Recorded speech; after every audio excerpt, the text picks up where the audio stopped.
Welcome to Tuber Chat. Whether you're working on your first 1,000, 2,000, or even 10,000 subscribers and beyond, you've come to the right place. We're going to introduce you to some of the most influential content creators that can help to get your channel moving beyond your first 1,000 subscribers and 4,000 hours of watch time. The very first channel that we're looking at today comes from one of the most supportive creators that I've met in my over 9 years on YouTube now. So hopefully that carries the weight that I plan for it to when I say it that way. Michael's Adventures is somebody who's with us for every single stream that he can be, always has been, and especially for the last year or so. I think he's been here for just about every single one. This is a creator who puts out tons and tons and tons of content. He has premiered every single day for as long as I can remember, sometimes twice a day, sometimes even more often. He brings us a few shorts and a lot of half-hour premieres, usually twice a day right now, featuring a lot of nature and wildlife. Sometimes he does walking videos, giving us stories about the area he's living in or some history and things like that. He does a few other things as well. He might play a slot game on a tablet or scratch a lottery ticket here and there, but definitely somebody who loves the outdoors. When you dig through his channel, you're going to see he's got a million premieres ready to go, and we set notifications for everything we see, like premieres and live streams, even though we have the notification bells on for every single channel. If I dig through some of his videos here, you'll see a few different things. He's got all kinds of wildlife here. He's got raccoons, foxes, deer, opossums, birds occasionally, chickens lately. And Michael's Adventures brings shorts on the channel, like I was saying as well. When we look at these, it's a little bit more variety, and these have gotten into thousands of views now. Now, Michael's Adventures has posted almost 5,000 videos and shorts on his channel over the last many years. I met him about 6 years ago, right after we started Tuber Chat. He was there within the first couple of dozen episodes. He's been featured many times and is a beloved and dedicated moderator here. Every moderator on this channel is a dear friend of mine. They're all dear friends of each other. They all have different channels and they all do different things, but one of the things they all have in common is an overwhelming sense of generosity. And for that reason, when you visit any of their channels for premieres or live streams, you'll be welcome to meet more friends and family members for your own channel the exact same way we do here in Tuber Chat. We have all been doing this for years together. And there's a reason why I'm putting Michael's Adventures on the screen first today. He's celebrating his birthday tomorrow. Now, we won't be streaming tomorrow, but I wanted to give a chance for everybody to wish Michael's Adventures a happy birthday. This is a creator who goes far above and beyond the typical things that we talk about here for supporting other creators. He has repeatedly, over the years, asked me many times, dozens and dozens and dozens of times, who can he help? Who is somebody that needs watch hours that he can run videos for, or playlists and things like that? And this speaks to the generosity that I'm talking about. So literally, when I say one of the most supportive creators that I've met in my 9 years on YouTube, I am literally not kidding. You know, Tuber Chat's now at almost 7,000 subscribers. I shouldn't get ahead of myself, but you know what I mean. And when I talk about creators in the ways that I do, hopefully you can understand the impact they've had on me, the impact they've had on us, on this community in general, and on their fellow YouTubers. So I hope everybody will join me in wishing Michael's Adventures a happy birthday. I know he's with family, so I hope that tomorrow is a great day. My guess is that it likely will be. And then hopefully everybody will connect and subscribe, of course, to Michael's Adventures channel. Before we get moving today, I'm going to do some introductions in a second, but I want to talk about Mike and Rihanna's Adventures. They have been longtime friends, fellow Canadians, as a matter of fact. For anybody that's brand new today in our chat and here for the first time, hopefully you're feeling welcome. We have a lot of dynamic creators here. Everybody will be willing to connect, so please don't be shy. You can reach out to anybody you'd like to in the chat, and if you take your time, meet people one by one and follow the instructions that you'll find in our video description, you'll find yourself with some new friends and family members for your channel in no time, if that's what you would like. So we'll talk about these creators and another particular reason why I've got their channel on the screen. Thank you everybody for engaging in the poll. Mac Movement brought up an idea in the chat right before we started, so I wanted to have a look at that. Oh, hopefully I didn't remove it. Oh, I removed the message. Pardon me while I click all over the place and whine and complain about the mistakes that I make. I promise you I make as many as anybody. When we look at the poll, we see that 81% of people have not or are not using currently. I didn't say have you, I said are you, but 81% are not using trailers right now. It's really interesting sometimes when I hear myself contradict my own, dare we say, advice or recommendations. I think that trailers can be a great idea. You have to think about the strategy and what the purpose is of the trailer for a premiere or a live stream. The only reason that we don't have them on Tuber Chat right now is because I have, for the last 6 years, been procrastinating and deciding what on earth to do. But once a channel's established, I believe it could lend itself to a sponsorship opportunity, and I will likely be exploring that very, very soon. Imagine if you had a popular live stream once a week or even more often, or premieres or anything like that. By the time sponsors come around or as you're reaching out to them, an idea that may not be popular but I think could be impactful is to say, hey, I will give you an opportunity to have your video play as the trailer on my watch page. Not only will people see it right before the stream, but for any amount of time coming up. And most of you have heard me, if you've been here before, talk about the idea of posting premieres and live streams far in advance. That would give a trailer a lot of exposure. So thank you, Mac Movement, for that. Another fellow Canadian, I used to be Dave, is here from Winnipeg. Scratch and PPA, of course, is in the pole position on the Wheel of Doom, another beloved and dedicated moderator with Canadian Family Life. Jesse Journals and Unboxes is there. Simply Debbie Sue and Showing Love is the Way are both on the wheel already. We always put members and moderators on the wheel as soon as they come into the chat or as soon as I see them. And I will add more names to the wheel from our chat list based on who's been most actively engaged over the next 3 hours as time goes on. Solo Cruising and More from Carol is also here. Texas Plug Riches and Jem Palazzo have been added to the wheel. I will try to catch up with the wheel as quickly as I can, but I want to do some more introductions. Dark Swordsman Gaming from the UK is here. Brenda Huckleby is here. Silver Assassin Metal Detecting and Sarah Prestwood are both with us. Lisa J. Stocks is going to help us make sense of the markets right now. Matt is in the house. I'm doing running their channel actually as a playlist for watch hours right now. Big Dude 1234 is in the house, and then I think I saw Mr. Fulton Mraz come in with some interesting news, and it's positive today, which is great to know. Mr. Fulton Mraz has been a friend of probably 7 years, since before Tuber Chat was even a thought, as a matter of fact. The Hen House is here. Traveling Czech might still, there they are, they're still in the house.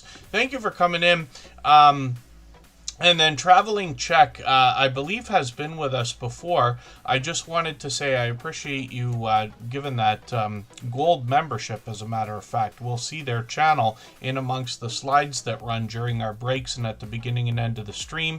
And their link will be dropped every 30 minutes or so by Nightbot. And then the best success here in Tuber Chat is always found in making the first move with generosity, thinking about how you can help other creators, knowing that they will turn around and do the same thing for you. We're building friendships here, and it's your friends that help you out the most, right? But it starts with a friendly conversation, connecting with a channel, thinking about all the things you wish they would do for you, but doing them first. Everyday Life with Ron Rose, good to see you in the house. Thanks for coming in. And then Big Dude, thank you. Big Dude's a long time friend. I think D-Lo Flow Show is here as well. We were introduced to them by Big Dude, and together we travel. Good to see you in the house. I often say handle names in the chat. They've been tripping me up ever since YouTube forced them on us. Usually I remember the names of the channels, but there are plenty, so just please forgive my mistakes. As I mentioned channels, if I mispronounce them, then please by all means reach out, let me know so I can correct it. I want to promote everybody's channel the way they want it promoted. PK Adventure Travels is in the house. They were live last week. They're always live on Thursdays at 7 p.m. Eastern. Jaden Living Skies Color Creative is in the house. I caught them for a live stream. Was that yesterday or today? I can't remember for the life of me. Today I had an earlier day than I usually do. Vintage Style by Joe was here earlier in the chat also, and I caught her for a live stream. I haven't caught her in probably a month or two. And I was lucky, actually. She was just finishing as I got in there today. Ellen Rose Peach, good to see you in the house. Thank you for coming in. That's another member. I'll get them on the wheel. And I'll catch up as we keep talking and keep going here. But I wanted to talk about another Canadian channel here. It's just coincidence that they're Canadian. But this is Mike and Rihanna's Adventures. And they are here from Medicine Hat, Alberta. They've been with us for many years. Probably 5 years by now, for sure. When we look at what they're doing, they bring us vlogging. They have done all sorts of different content over the years. But I am very lucky as the host of Superchat to have a lot of friends reach out on other social networks. I'm on Instagram all day. That's, you know, where I communicate, and lots of people reach out. Our moderators have a group together. We all keep each other informed, and many people reach out, both with the negative and the positive.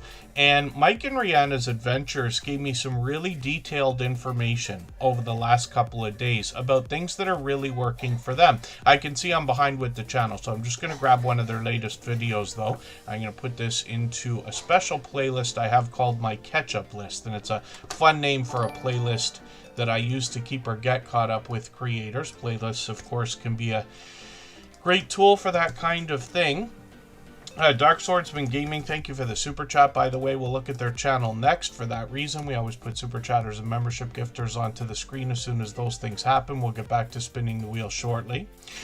When we look at Mike and Rihanna's Adventure, so they bring us into their home. They do a lot of live streaming. They're typically on Sundays.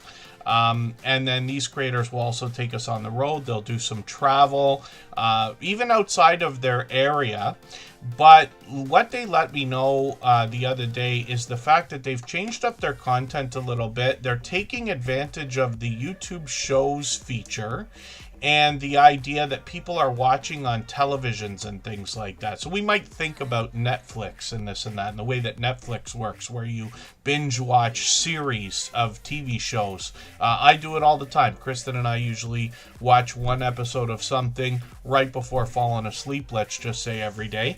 And that's just to kind of wind down. I'm sure everybody here understands what I mean. But on YouTube, one of the things that's been an issue for a long time is the idea that we have to remember people are watching on televisions.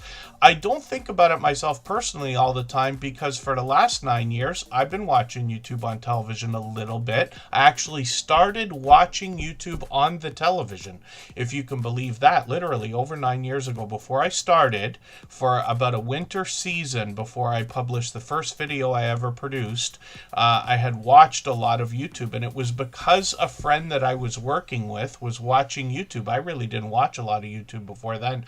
They were watching on the TV, so we would eat dinner but watch the television and have our phones in our hands chatting. This has become more popular over the years. That was just coincidence, but YouTube is trying to help people take advantage of this idea. There are lots of things we need to think about, like our banners, our thumbnails, and things like that. The banner that you put on your channel, we keep calling it a banner, but you know what I mean. The banner is the same shape as a thumbnail. It doesn't seem like it when we look at it on a browser, when we look at it on a phone or a tablet, but if you do not set a thumbnail for a live stream, YouTube uses your banner for the thumbnail.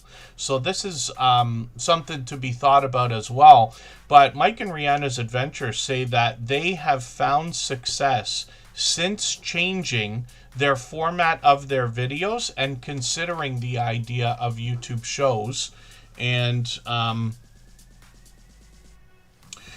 the idea that people are watching on television, if that makes sense. Harlow Blonde, good to see you in the house. Thank you for coming in. So these are longtime friends. I hope everybody will connect with Mike and Rihanna's adventures. They've got shorts that have gotten into now 6,800 views, over 6,000, almost 7,000 views. Live streams regularly as well. I caught them a few Sundays ago, but they are typically on Sundays, but they do plenty more content, more on their About section, of course. They change this up once in a while, and of course they're monetized. Lots of ways to support them, including super chats and memberships when we get there.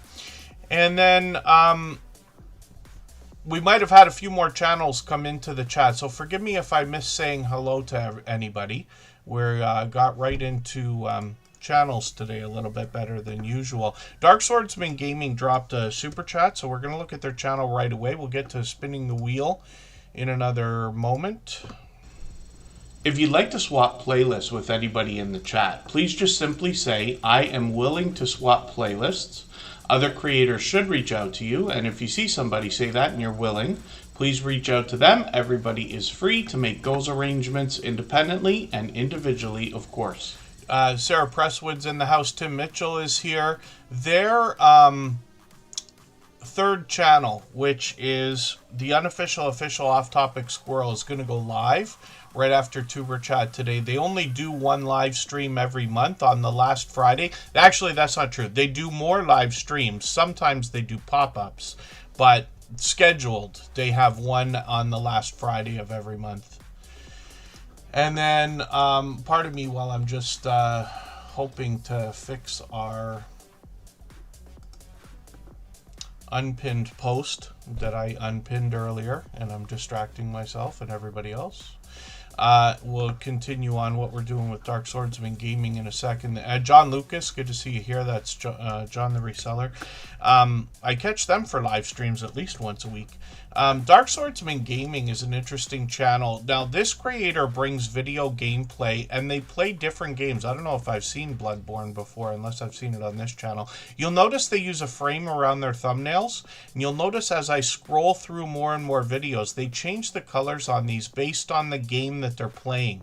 So what that would allow is if somebody was to come across their homepage or see their videos recommended, they would immediately be able to identify a video they want to watch based on a game they enjoy or something they've already seen.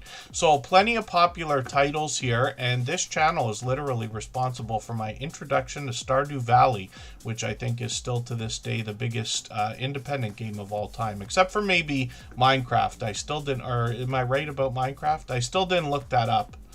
Is Minecraft the one where one guy made it and then sold it to Microsoft for hundreds of millions of dollars or something? Forgive me if I'm wrong, but you know what I mean. A couple of shorts to get the channel started as well, but Dark Swordsman Gaming's been a friend for as many years as I can remember. I think they've been with us about 5 years as well, and they're from the UK, and hopefully everybody will connect with them. They've been an over-the-top, generous, loyal, and dedicated supporter.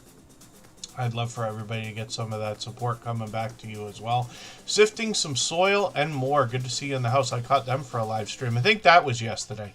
And forgive me if I'm mistaken about that. And then, so Traveling Check. The best idea when connecting with creators is, as you connect, and not just for Traveling Check, but for everybody, as you connect, you get a friendship started or have the opportunity to. Everybody can drop each other's Instagrams and things like that, but most people won't go to a channel when they're invited to the channel, right? Because everybody's worried about their own channel. Even when we like to think we're thinking about other people, it takes conscious thought, right? We think about going to somebody else's channel, but a lot of people will swap Instagrams or just make their arrangement here or talk on TikTok or Twitter or X or wherever they like to talk, Facebook and everything else. Jeremy D-Day, good to see you in the house. Two Pineapples is here. It's coincidence because I have a rotation for which I run the clips that come from an interview series of videos that I did last year, where Two Pineapples generously joined me for the very first episode and shared their insight about getting over 10,000 subscribers. They've long passed that now. I think it was 26,000 the last time we talked. And forgive me for not being in touch. Actually, Lou from Two Pineapples, we talk frequently, and I know they've had a ton going on actually recently. But I'm scheduled to play a clip from their episode of the interview series during our right before our first break, which we'll do soon. And Lou and Anna have been generous, loyal, and dedicated supporters for another 5 years, as long as Dark Swordsman Gaming, maybe closer to 6 by now. And I can't remember how long every single channel has been with us, but I mention these ideas because I want everybody to understand, especially if you haven't heard it from me before. You're literally meeting friends here today who will be with you for years into the future, not just weeks and months. And then Mike and Rihanna's Adventures is letting us know that, yeah, they've had a better click-through rate on their videos lately, and the vlogs are helping for them, which is great to know. Like I said, I'm very fortunate as the host of TuberChat, but we get to talk about these things here and share information between each other, right? Anything helpful, any tips or tricks that anybody has, even myself, I'm, always wanting to learn, wanting to improve, wanting to adapt to the changes on YouTube. Wheatsart, good to see you here. Mary's Life Journey, good to have you in the house. And yeah, Two Pineapples, thank you. I know they've got a lot going on. We follow each other on Facebook, so I see some of what they've got going on, but they have a true 24-hour live stream on their channel as well, and they do all kinds of stuff over there, including a lot of travel. And then hopefully I'm not missing anybody in the chat. AceFlaw1 Andy's been with me as long as Mr. Fulton, Miraz, and Jeremy D-Day. We've all been friends for like 7 years on YouTube. I'm not kidding. If you haven't already given a thumbs up for today's live stream, I hope you will. They really do help. I hope everybody's always giving each other that thumbs up when you're out supporting each other. If you're on a phone, I know you have to turn the chat off to get that done, but you don't lose your place. It only takes a moment. I will appreciate it greatly. Even I have to be reminded to give that thumbs up from time to time, especially when I'm on a phone. So Dark Swordsman Gaming, thank you again for that super chat. It's absolutely unnecessary. They've done it a million times over the last 5 or 6 years. It's always appreciated, of course. And like I said, we always put super chatters and membership gifters onto the screen when those things happen right away, and then we get back to spinning the wheel. There's Edna's World, another creator who joined me for that interview series. The reason why I talk about it so much is because I really, really, really wish that everybody would watch all of the episodes. Even though they look somewhat dated, the information still rings true. It's a lot of fundamentals, but the real reason why I wanted to do that interview series is knowing that the creators that are featured, like Edna's World, like Two Pineapples, and 4 others, that their answers to a lot of the questions that people typically ask will be different from each other, maybe even different from myself. We don't all have the same opinion on every single thing. I try not to tell anybody what I think they should or shouldn't do most of the time, but I know it sounds like that when I speak so quickly. Sometimes I directly say, yeah, this is a recommendation, and I believe there's a few universal truths out there, but every channel is different. There's 114 million of us or more now out of the 2 billion or 3 billion or whatever it is active monthly users, and that's a lot of opinion, and that's a lot of different reasons to do YouTube channels, right? So I hope everybody will reach out to Two Pineapples and Edna's World. They've both been incredibly generous friends to me and to us, and their episodes I hope you'll watch of the interview series. Each one is an hour to 2 hours long, and then Two Pineapples joined me again for the 900th episode of TuberChat about 3-4 months ago to kind of update us. We had more of a friendly conversation that time around, talking about how we're using the AI systems like Claude and ChatGPT and Gemini and Nano Banana and all these things to enhance our YouTube content. And that stuff's moving fast, so that's worth a listen right away. Together We Travel, still in the house. Hopefully I'm not missing anybody. I know I say that a million times. And then we're going to talk about Texas Plug Riches, which is a channel I'm just getting to know. But let's have a look at what they're talking about here with metal detecting in South Texas and beyond. They say they've got a little bit of variety on the channel apparently as well, but they've just got another video. What did I do? Did I share this one, or was this the one? This is the one I watched the other day. And then this one here, I'm going to add into my catch-up list. I've got a system where I share videos for people like every 2 hours on the Superchat post page.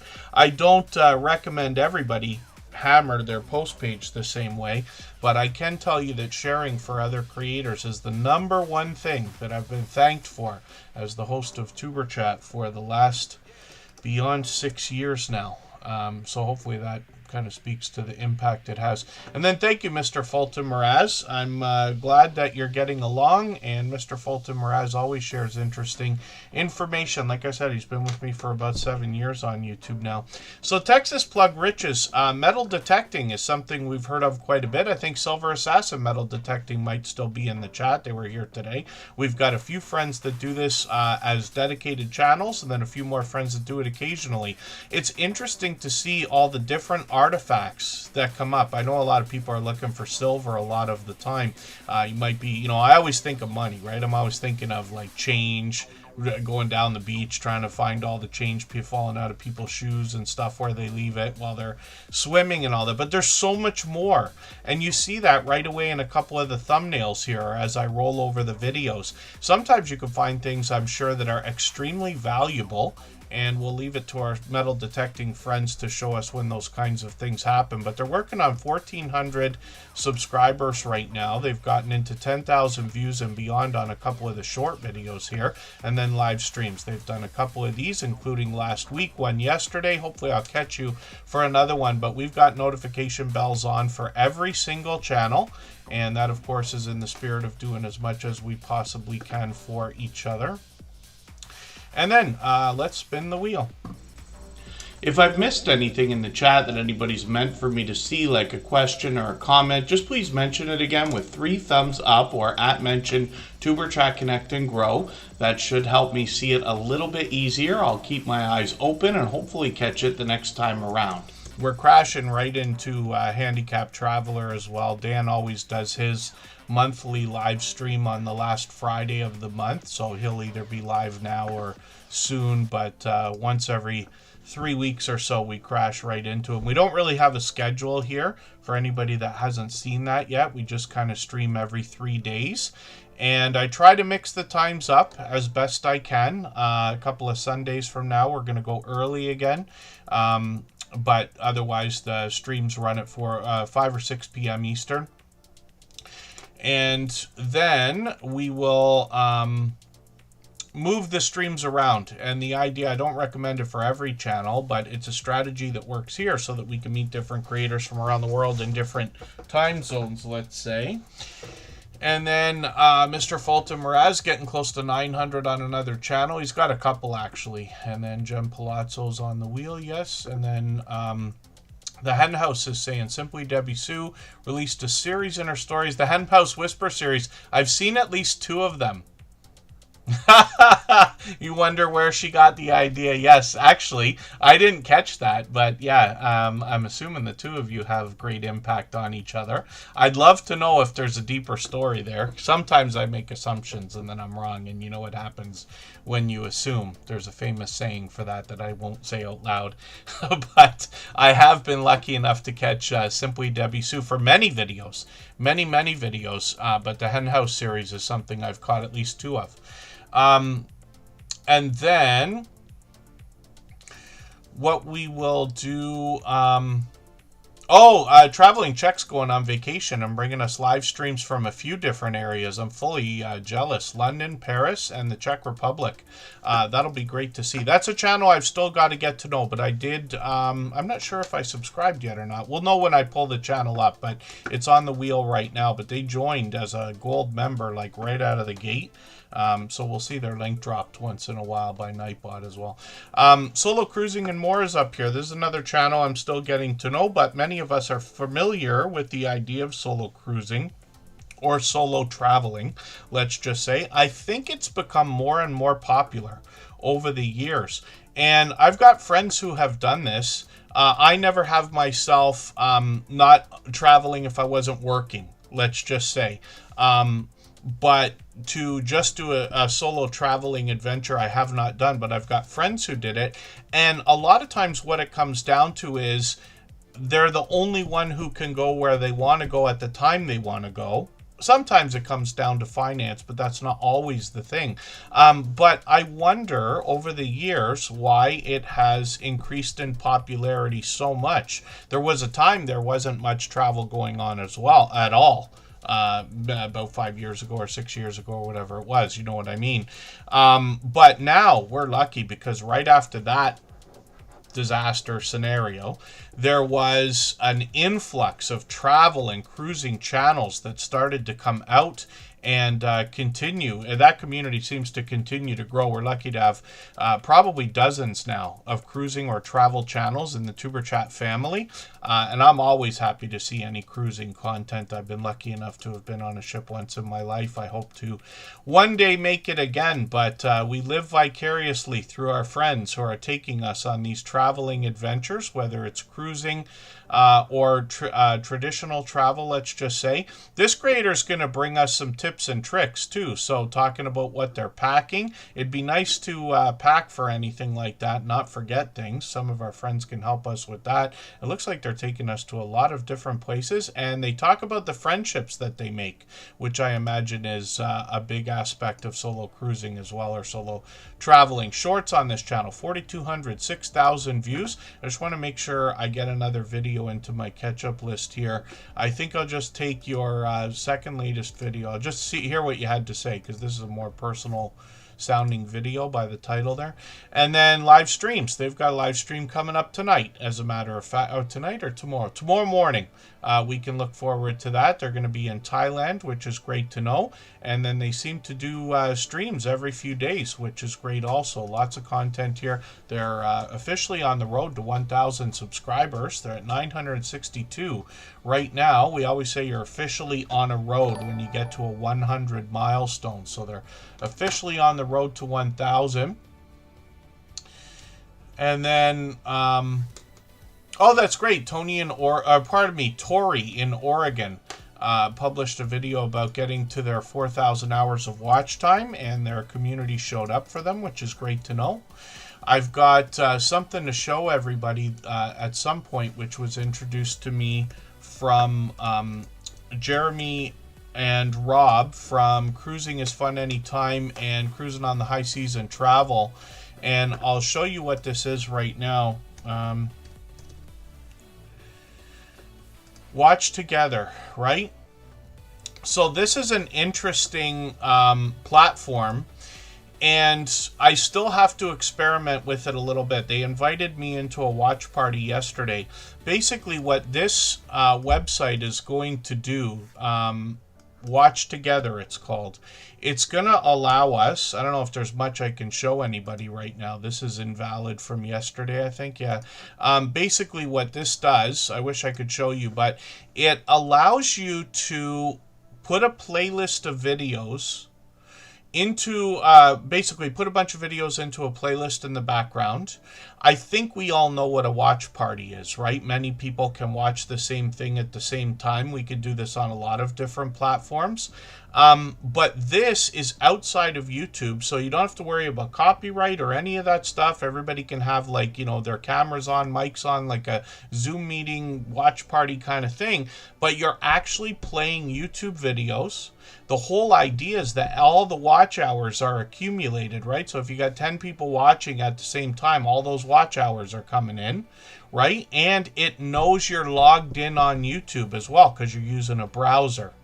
So lots to learn about that platform, but kind of great to know when we're thinking about watch hours, right? Coming out just in time. There's a couple of them. I forget what the other ones are called. Numismaniac Canada, good to see you in the house. Thanks for coming in from Edmonton, Alberta. I've got them on the wheel.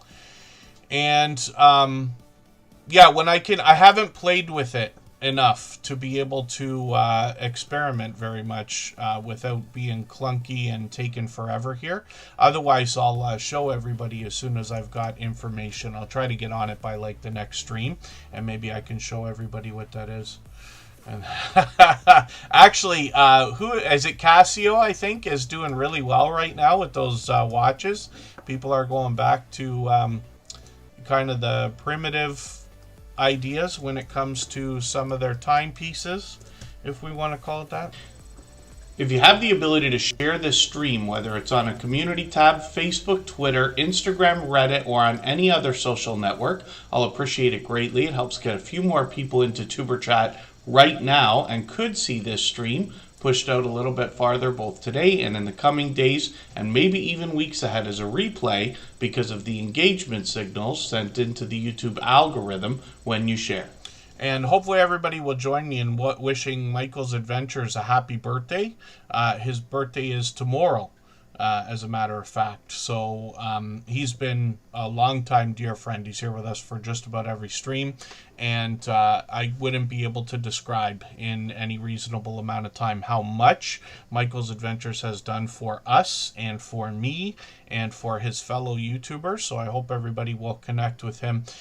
Perfect opportunity to drop a comment on one of his videos while you're connecting if you haven't already been over there. And yeah, Michael's Adventures, I know the music channel. I sit there and debate what I'm going to do about that situation. Especially because Grand Theft Auto 6 is coming out, right? Some people recognize the footage in the copyright-free music live streams from Grand Theft Auto 5. But I finally watched with Kristen a few hours ago, as soon as I got in from work, actually, the Grand Theft Auto special. Because it was past my bedtime last night. I wasn't going to watch it. We don't use Netflix. We use an Android box, so we are delayed. Charlie Shops, good to see you in the house. Thanks for coming in. And Nesha Antoinette is here. She brings spiritual inspiration. There's Jeremy D-Day. Like I said, he's been with me as long as Ace Flaw 1 and Mr. Fulton Mraz. It's been over 7 years. Over 7 years it's been. And then PK, pardon me, I was going to say PK Adventure Travels. Simply Debbie Sue is up on the screen right now. And here's actually the latest video in the Henhouse Whisper series. Now, Simply Debbie Sue says on her banner that she brings faith, stories, and simple joys. That's absolutely true. And she's got a wonderful way of describing her channel on her About section. I hope you'll read this because I think it's a perfect introduction to what you're going to experience from Simply Debbie Sue. This creator brings heartwarming stories along with spiritual inspiration of different types. She narrates these. She brings in what I believe are AI-generated images in a slideshow format, but the stories always have a reflection towards the end of them, kind of a moral or a theme, if we want to call it that. Simply Debbie Sue also brings us into her life. She's got lots of happy mail. She does those videos regularly. She introduces us to family when she can. Oh, there was something I wanted to say about what you... I did say it about the rambling and the on the porch video. She's got a hen over there who thinks she's the boss of everything. I forgot how much I was laughing about that the other day, but I already talked about it. If anybody hasn't seen one of these yet, you'll get a chance to hear Simply Debbie Sue kind of give us updates about her life, about the channel, and other things. But she's doing all of this stuff and a little bit more when we get into shorts on the channel as well. 1,700, 1,800 views. And as far as I've seen, she's been here with us, I think, for every single stream since finding us for many months now, for which I'm grateful. And hopefully everybody will connect with her. Obviously, a generous, loyal, and dedicated supporter. So I'm going to spin the wheel, and we'll see who's coming up next, and then we'll take our first break of today. We'll go for 3.5 minutes. Right before we do that, I'm going to play a clip from that interview series. I'm going to talk about Two Pineapples, which is the channel I mentioned earlier. Lou is often listening in the background. We talk frequently. I've been very lucky to have built up a true friendship with this creator over the years. And he's often listening in while he's working or editing or adjusting things for the live stream and this and that, his multicam setups and YOLO box and every other thing you'll learn about over there. But basically what happened is I started this series about a year ago, a little bit longer than that, talking with creators who've been part of the TuberChat family and asking them in an interview style about how they gained over 10,000 subscribers. And Two Pineapples was the first channel to join me, and I hope that you'll watch all of the episodes, but I'll give you a little bit of a taste of what we talked about right now. We've had a friendship that's gone on beyond 3 years now. I think we're actually getting a lot closer to 4. And I appreciate your friendship, Lou, of course. But I remember very clearly, I won't forget this, a conversation that we had. You were talking to me about how to grow over the course of all this time. And you mentioned the idea of coming into live streams in the chat, hanging out and having true conversation with people so that you can really get to know people and get known as well. Yeah, that was way back. Looking back, what I went from 0 to 1,000 to 4,000 overnight, and the 0 to I think it was 82 was a completely different crowd than the 3,000 to 4,000 crowd. Right. And in the live stream, the people that are in when you're at 4,000 subscribers aren't the people that you started with. Okay. And coming into a live stream, especially a live stream like mine, it's important to recognize the situation. There's a very good chance everybody knows that you're going to have a channel. You don't have to tell them. They can click on your name and look it up. There's a pretty good chance that everybody is going to welcome you if you come in with just a hello. For us, it's an aloha, but just a hello. How are things going? I had a double cheeseburger today, and start or jump into a conversation like that.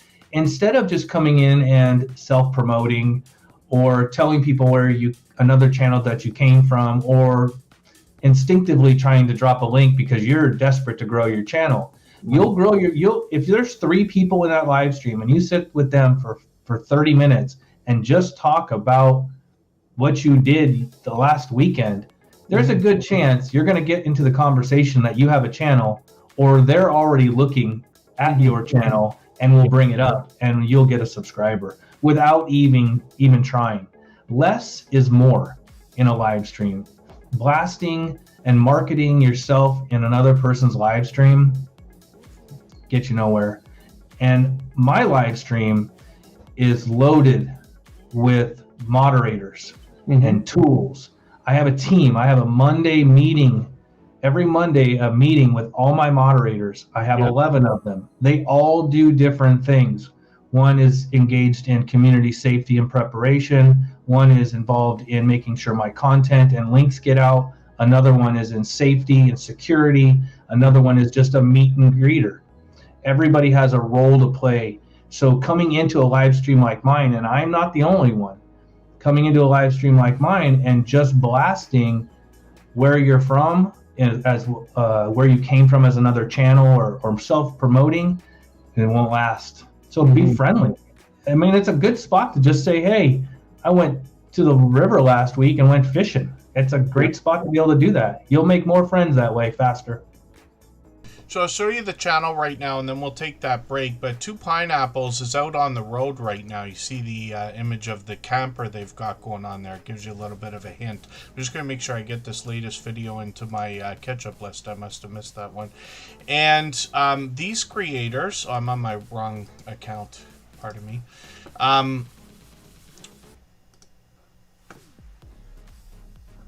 Oh, here we go. Yeah. Let me put this in my catch-up list. Two Pineapples has got the live stream going right now, so I'll show you that into another... I'll show that to you in a moment. They're monetized, of course, but I was right. Yeah, it's 26,000 subscribers on this channel now.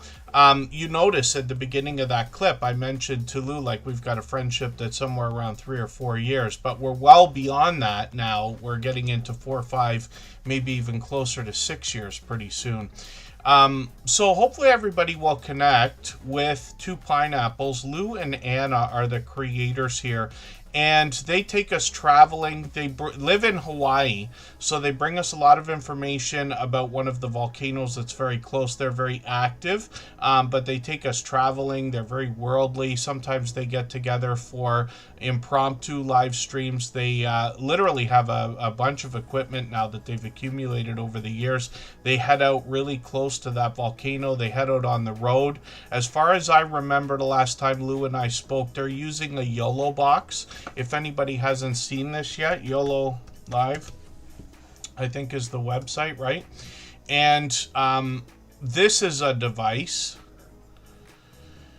that you see here. It looks like an Android tablet, but much more involved, and it can accept all kinds of cameras and inputs. It's got lots of outputs. It can take microphones, and it's got features like some of us are familiar with things like StreamYard and Restream and things like that. And you just touch the screen and you can play overlays and switch scenes and angles and all kinds of stuff. So this is what Two Pineapples is bringing to us for their content. The shorts here have gotten into 37,000, 53,000 views, my goodness, and then live streams on the channel as well. So sometimes you see in these rollovers here, Lou will hop on to the live stream occasionally, but otherwise they're running 24/7, right? They got 20 people in there right this second. It's up and down as anybody would expect, but it gets pretty wild in there. And they have been at this for as many years as I can remember. I think, if I remember what Lou has told me, they started a year before coming into Superchat, but he might have been on much longer, as a matter of fact. So forgive me if I'm wrong about that. But the 24-hour live stream is running all the time. They got music playing. There's a warm welcome you'll get from their community and hundreds of members in there, and custom emojis and all the other stuff that comes along with that. So hopefully everybody will connect with Two Pineapples, and then Canadian Family Life is coming up next.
All right, we are almost back, and we're about to look at Canadian Family Life, another beloved and dedicated moderator that comes to us from New Brunswick and brings us a family channel.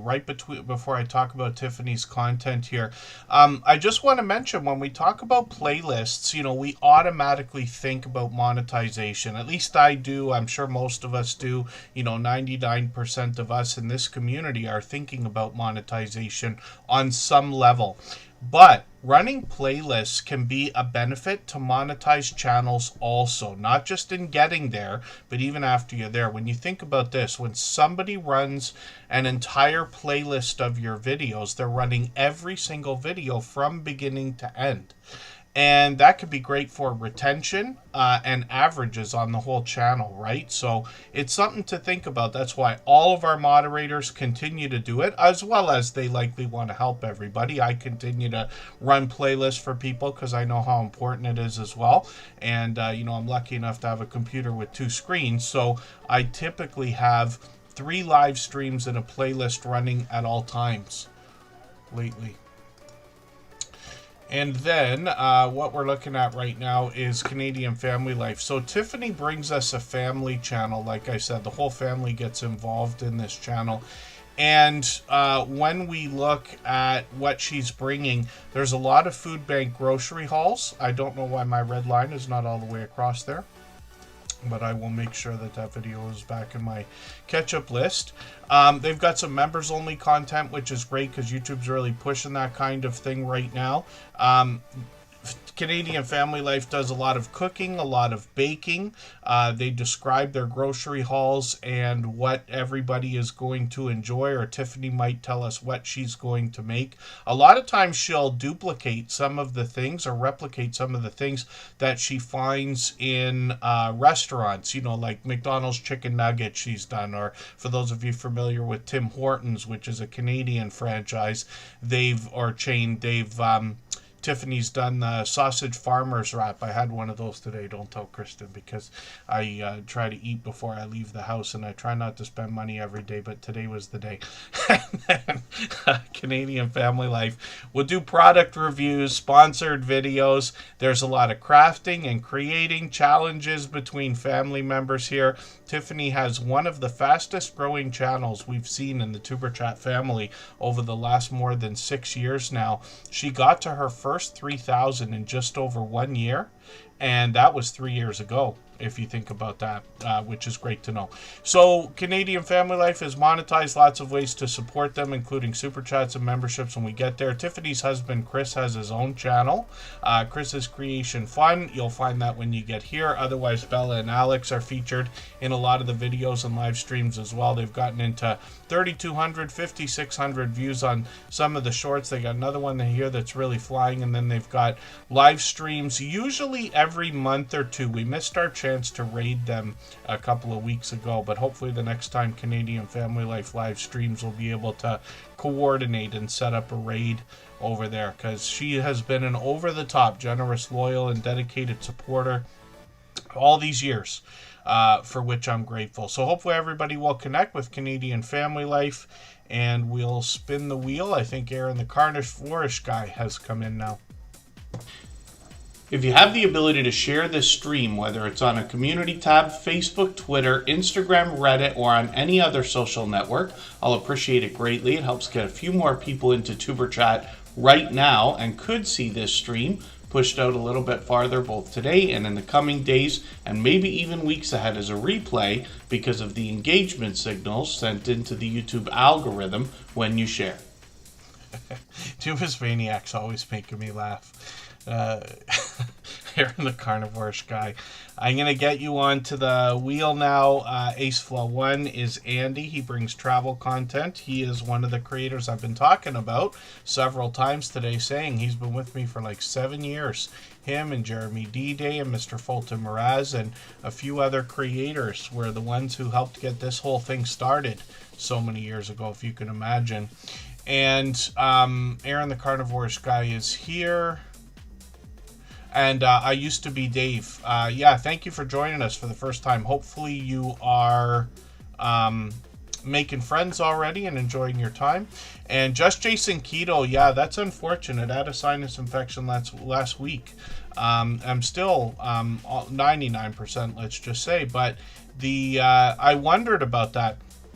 I get these things once in a while, and I said on a stream, I haven't been sick in over a year, and I think it's because I went from washing my hands 10 times a day to 20 times a day, and I got sick the next day, right? And it was a minor one, but it ruins your voice and everything else, right? And when I went to the store to grab the Kleenex that I like, which is the one with the lotion, I only use it when I need it, right? Because if you're blowing your nose all day, you don't want to rip your skin apart, let's say.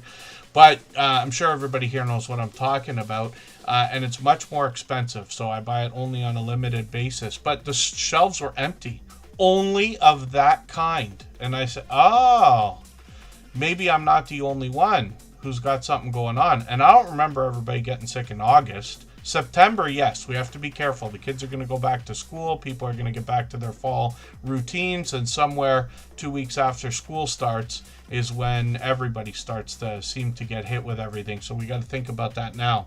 But interesting, Jason, to know that you're haven't been feeling well. I knew something was up because he wasn't on stream on Thursday.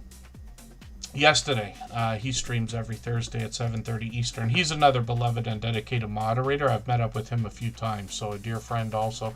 Hopefully I'm not missing anybody in the chat. AceFlaw1 is up here right now. Andy, like I said, has been a friend of mine for probably over 7 years.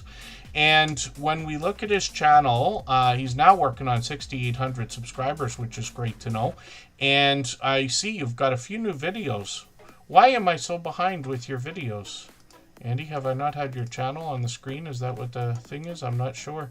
Yeah, this creator's put out a few more channels from Paris, France, which is great to know.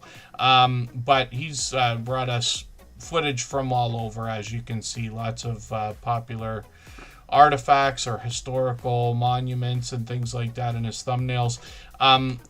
Andy posts occasionally, but he's been at this for so many years. I'm not even sure how long AceFlaw1's been on, because like I said, we probably met about 7 years ago. It could even be slightly longer than that when I think about it. Shorts on the channel a little bit different. He's bringing variety here, getting into 2,200 views.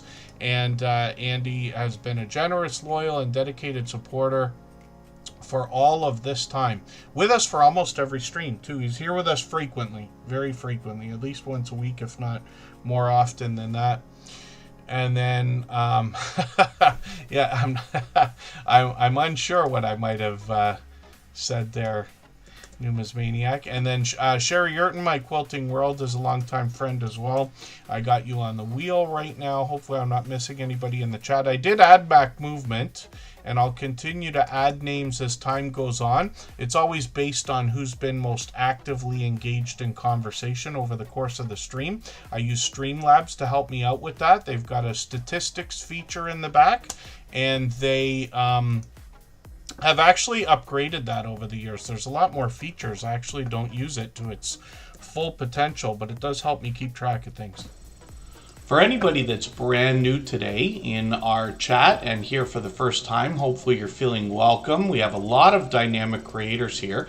Everybody will be willing to connect, so please don't be shy. You can reach out to anybody you'd like to in the chat, and if you take your time, meet people one by one and follow the instructions that you'll find in our video description. You'll find yourself with some new friends and family members for your channel in no time, if that's what you would like. Yeah, just Jason Keto. Because I forget often to do it, and I noticed it all the time. Like, I put this thing in, it's supposed to be helpful, because you're not going to notice sometimes, right? When you're hosting a live stream, you're not watching every single thing, and your mind starts to turn off the repetitive stuff, right? So I don't notice the chatbots any more than anybody else would, and I forget to even look if they're working. But because sometimes we're making promises, especially around monetization and things like that, we have to be sure. Most people will be understanding when mistakes happen or things get missed, but we have to make up for our promises, right? We got to follow through on those, in my opinion.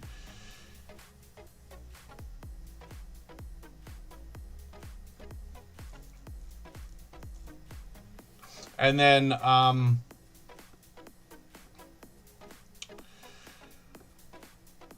yeah, you see all the robots, all the chatbots are working. Like here in Superchat, we for gold members, like Traveling Check, right?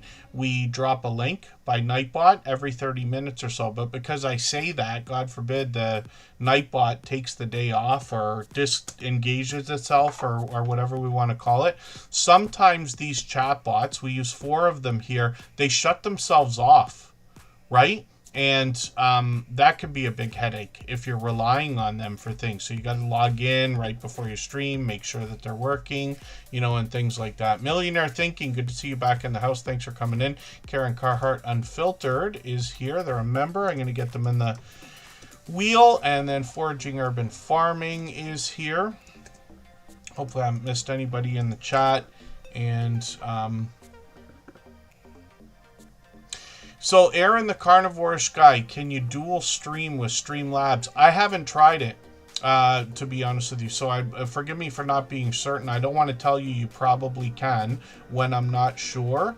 I would imagine that they would have added that feature. They've got a guest cam feature, right, where you can, similarly to StreamYard and the other things, give a link to people, let them come in and put their camera on the screen. You can really customize it a lot more than is available with Zoom and Restream and StreamYard and EVMux and all those things. However, that can lead to a lot of playing around with stuff on the stream as opposed to focusing on the content, in my opinion. So when I do the interviews, or occasionally I will use StreamYard for things like StreamYard, panels of guests and things like that. Very easy for anybody to learn to use things that are much more technically involved, but sometimes you don't want the bells and whistles. You know what I mean? It's more things that can go wrong. It's more to distract you during a stream. And then, Streamlabs Desktop is what I use for these live streams. I use StreamYard in the first couple of dozen episodes. And then Daisy HD has used the guest feature on Streamlabs. The question in the chat right now is whether or not that person can stream to their own channel, right? So StreamYard is an example of one where if the host allows it, everybody who's connected on the panel can run the stream on their own channel. Right? We see that a lot. Lots of our friends use it here. A lot of the cruising channels get together for StreamYard panels, and then you see it recommended on like 6 channels or 10 channels or whatever it is. I'm unsure whether Streamlabs Desktop uses that. And the Numismaniac Canada, yes. Unfortunately, the stuff ages. And that's something we got to think about as well. Yeah, thank you, Daisy HD. And then Numismaniac is the skipper. Numismaniac is definitely the skipper. You'll catch that when you get to their channel. They've been a longtime friend as well. They've been with us for years from Edmonton, Alberta. If you'd like to swap playlists with anybody in the chat, please just simply say, I am willing to swap playlists. Other creators should reach out to you, and if you see somebody say that and you're willing, please reach out to them. Everybody is free to make those arrangements independently and individually, of course. And then Jessie Journals and Unboxes is another beloved and dedicated moderator. She's got a special story. Everybody has their own special story, between my friendship with them or the things I know about their channels and things like that. But all of our moderators, there's unique channels, unique creators behind each of these. We all just happen to care deeply about the YouTube journey. We keep our each other informed, dare I say advised at times, up to date with a lot of things. And sometimes I send the moderators a video that's 4 months old thinking it's brand new. That's a true story. But Jessie Journals and Unboxes, the one thing I like to mention about this creator is that her support for all of us has increased over the years. That's a really tough thing. She's been with us for close to 6 years now. And when you think about it, we all know it becomes harder and harder to support everybody as much as we all might like. when we're following hundreds and hundreds of channels eventually, right? Dozens to start with, hundreds eventually. So it's kind of a cool trick, and she's been actually recommended more than once as a moderator, and it's the whole reason I added her, actually. And then, hopefully I'm not missing anybody in the chat. Vintage Style by Joe is actually still here. I was so disappointed today. I got in from work, and I'm usually not home early on Friday, but this week worked out into a situation where I was home early today. I caught her for what must have been the last 5 minutes of her stream. I got in the door, I sat down at the computer, I said hello to everybody, and I got up for something, I don't know what. And by the time I came back, she was gone, and I was like, no. But, you know, hopefully I'll catch Vintage Style by Joe again. She's on every Friday morning. I'm in the Eastern time zone, so I say Friday morning, but you know what I mean. And then hopefully, again, I'm not missing anybody in the chat.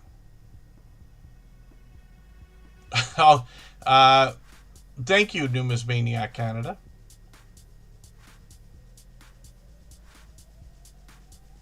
And then, again, I know I say it a million times. Hopefully I'm not missing anybody. Jesse Journals and Unboxes is a creator who over the years has unboxed all kinds of different things. It's not always mystery, subscription, monthly services, but a lot of the times it is. And she recently has started doing something really cool. And the idea is that she reaches out to the business owners that supply some of the things that she unboxes and gets them to join us in the chat, where we can interact right with them about their unique offerings, let's just say. Now, Jesse Journals and Unboxes puts a lot of focus on crafting, hence the name Journals, right? Journals, collages, crafting of different types. It's the only reason I know what washi tape is because of this channel, and I'll talk more about that in a second.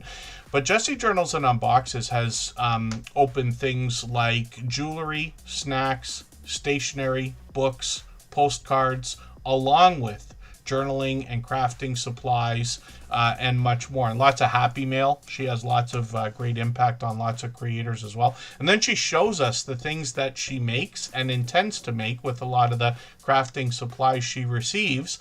And she tries to mix some of the things she receives, especially in Happy Mail, into different creations. I noticed that just, I forget which video it was. I think it was this one here that you're mentioning. When we look at Jesse Journals and Unboxes, she's closing in now. Well, she's over 2,800 subscribers, so she's working on 2,900 now, which is great to see. Shorts on this channel feature a lot of different items that she's found within the unboxing videos.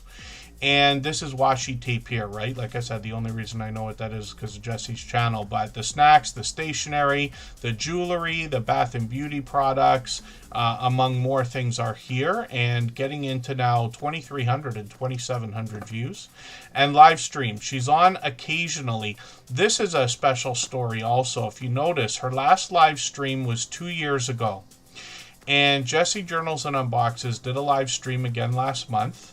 After 2 years off of live streaming, she still had a flood of support in her chat. And I believe the biggest reasons for this is because of her consistency. She posts videos pretty much every single week. At least one video, at least one short, almost with perfect consistency.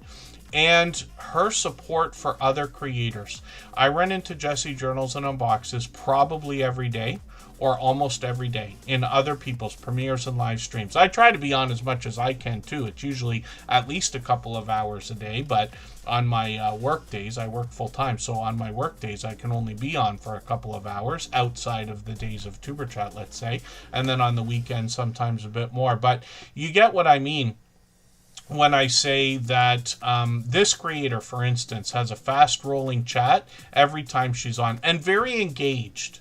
Right? She does a great job in her videos of describing the different things that she intends to do with the things she unboxes, or talking about the history behind them.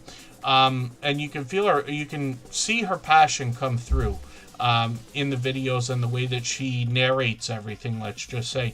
But when we think about the chat that goes along with those premieres or live streams, like, she is engaging all the time. And that's wonderful. Kristen and I were talking about that kind of thing today. Very important that people feel welcome on our channels when they get there. So I will be eternally grateful for what our moderators have done, for what our dear friends have done. I know a lot of people put a lot of work into making everybody feel welcome, welcoming people, saying hello. When you think about this, it takes so much work to get people to come to our YouTube channels. What an unfortunate thing when they don't feel welcome. They're never coming back. There's 114 million channels out there. They won't even find you again, let alone remember you. I was reminding Kristen of a story today where I was out filming in Niagara Falls. I'm lucky to live there. It's a beautiful city, and they do fireworks every night in the summer. So I was out there filming the fireworks. And in the chat, there wasn't really a lot of activity in the chat. Like, I always have friends there, but there was, I don't know, maybe 10 people, maybe 20 maximum that were in this live stream at the time. And not a lot of activity in the chat. There's really not much to talk about when you're waiting for fireworks to show up. And somebody standing right behind me said in the chat, "Kevin, I'm right behind you." And I must have read the chat 10 times and still didn't see their comment. I don't know what was wrong with me that day. And boy, was I ever angry with myself, because I said, what an unfortunate situation. That person would have a story behind my connection to them. Whether or not they're a YouTuber, whether they have a channel or even care about all this stuff, or whether they just happen to be watching fireworks and looked for YouTube because they knew I was filming, like, who's this guy filming, what's going on. But they would have been able for the rest of their life to say, like, oh, I know that guy. Whether or not the videos ever came up again, whether they ever looked for anything ever again. And I lost that forever after. You know what I mean? Not to mention, they probably think this guy's an idiot. I'm standing right here. I just said hello, and the guy's not even... He's reading everybody else's comment but mine. So, it's just a silly story. I know I'm making too much out of it. But that's an example of the wrong, where we can right that by having moderators, by having friends that are very welcoming. And I'm grateful in Superchat. I mean, so many people do all kinds of welcoming so that, we know I miss a lot of people when they first come in, but at least they don't go unnoticed, let's just say. Hannah, Rebecca's in the house. Good to see you in the house. Thank you for coming in. Newman's Maniac Canada. Yes, I'm sure you've got the battle scars to prove it as well.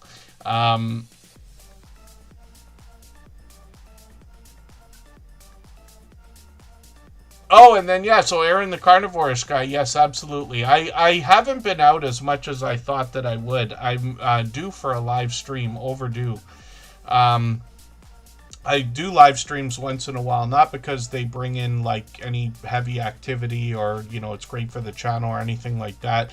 But really, I need to walk. I am beyond 50 years old now by quite a bit, and... need to exercise a lot more, which I never really have. So that's one aspect of it. But my channel, I haven't made videos in, I don't know, a year and a half or something like that. So as long as I can remember. And it's a way to keep your channel active, let's just say. Live streaming, once you've done it the first time, live streaming is easy. You just turn the camera on, start talking about anything at all, and the chat will start. Anybody, even if you have one person in there, they will say something to keep the conversation going. And then thank you, the Hen House. Lisa J. Stocks just dropped a super chat. Thank you for that. Absolutely unnecessary, but she's done that kind of thing a million times over the years. She's been with us for so many years. I don't remember whether it's 3 years or 4 years, probably. Lisa J. Stocks, I could be mistaken, of course, but she's been with us for as long as I can remember, and what she does on her channel is she tries to help us make sense of investing, saving, money in general, and the markets. If you haven't already given a thumbs up for today's live stream, I hope you will. They really do help. I hope everybody's always giving each other that thumbs up when you're out supporting each other. If you're on a phone, I know you have to turn the chat off to get that done, but you don't lose your place. It only takes a moment. I will appreciate it greatly. Even I have to be reminded to give that thumbs up from time to time, especially when I'm on a phone.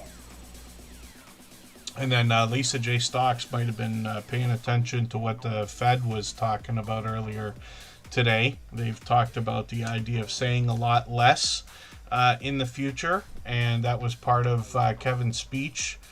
Is it Kevin Walsh or Kevin Warsh? For the life of me, I can't remember right this second. I tried listening to it for like the first 5 minutes today, and then I shut it off. I'm like, I'll just either chat GPT it or listen to one of my crypto guys say what happened, because the speeches can be drawn out. I've said that about Fed chairs a couple of times, like Alan Greenspan. They have this talent for speaking for an hour and not saying anything.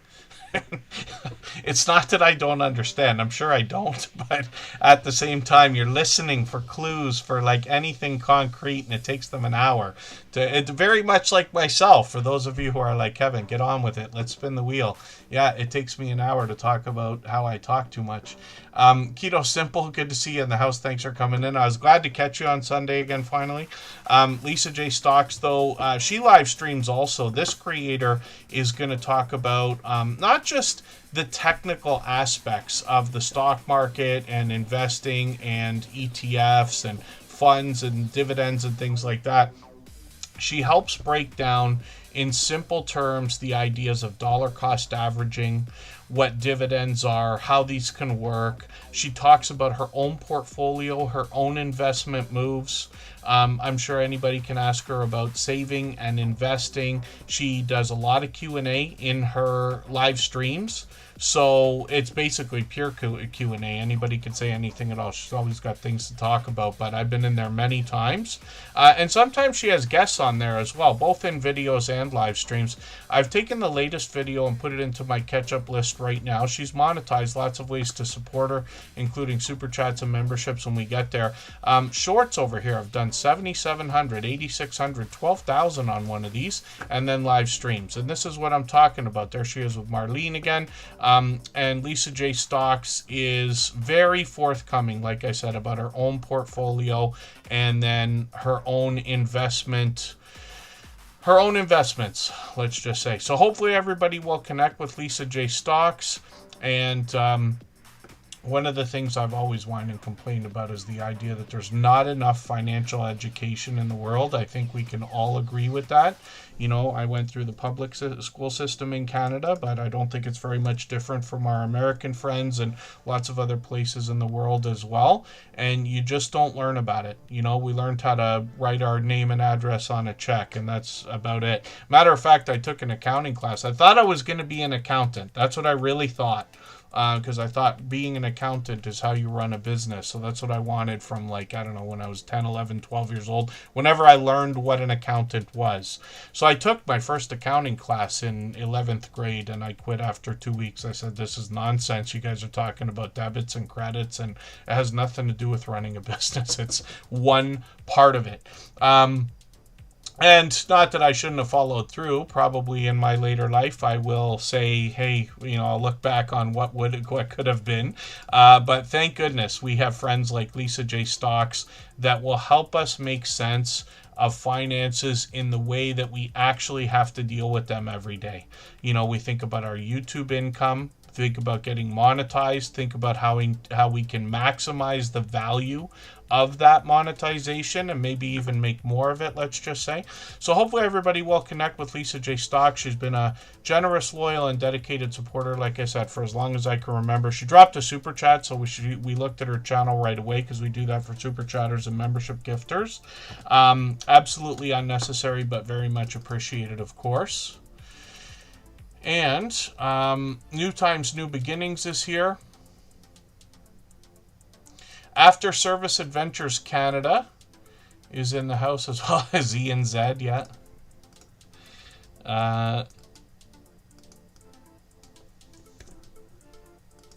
Let's look at Aaron the Carnivore-ish Guy right now. And Aren't We Here is in the house also. Did I catch you for a live stream? For the life of me, I can't remember if it was a live stream or a premiere. And I can't remember if it was today or yesterday. Why do the days blend into each other? I don't know. And then Tori in Oregon is still here. I just want to make sure I got our members and moderators on the wheel. I remove names once in a while. When we go on those breaks, I often clean up the wheel a little bit just to make sure it's channels that are active in the chat. But members and moderators will always be re-added right away. The Edmonton Numismaniac Society. Good to see you in the house. Thank you for coming in. And Numismaniac Canada has sent over many friends over the years, but I'm grateful for that. These creators can help whether they're creators or viewers or anything else. When we talk about when we talk about numismatics, we're talking about collectible coins. Numismaniac Canada will talk about other collectibles of value as well. And precious metals. And it's very important to understand a little bit of this, especially when we talk about investing, which we were talking about with Lisa J. Stocks. I'm a huge fan of precious metals and have been for a long time. And I think it's very important for anybody getting into that kind of thing to understand where value comes from when we think about these things, let's just say. And then, oh, that must have been it. Aren't we here? Yes, maybe I caught you before I went to work. For the life of me, I can't remember now already. I try to be on YouTube in the morning right before work. I'm usually on for about 20 minutes, almost half an hour in the mornings. And then I do my thing at work. I'm home at different times of the afternoon. I try to get right back on. And, you know, if I'm not eating or sleeping or grocery shopping, I'm pretty much on YouTube in some way, shape, or form. Yeah, silver and gold have had a run like, I wouldn't have believed over the last long while. And, yeah, there's a lot of our friends, silver stackers, that must be very, very happy.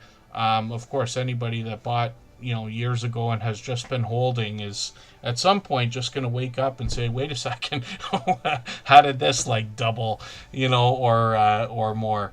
And it looks like it's not going to stop anytime soon either. I mean, not that I'm an authority. I enjoy financial information.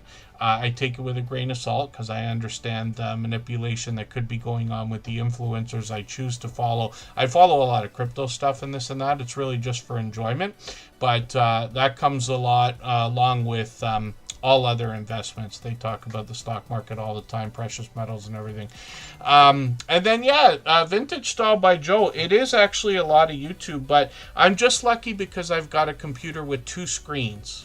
So I can do whatever I want. If I'm wasting time and window shopping on Amazon and watching people build arcade cabinets from the 1980s and the other ridiculous things that I watch, lots of renovations and people building cottages and stuff like this, this is what I might be doing. Or if I'm actually doing work or something productive, let's just say, I can still have another screen right beside me with 3 windows going on. So it's nothing to reach over, say hello to everybody in a chat, and then if it's an unattended live stream, I just let it sit there. If it's an attended live stream, I leave the volume up on 1 or 2 of them, because I'm sure anybody here will agree, in most cases, if you've got a stream and the host is a woman, and you've got another stream and the host is a man, you can listen to both at the same time and catch everything everybody's saying.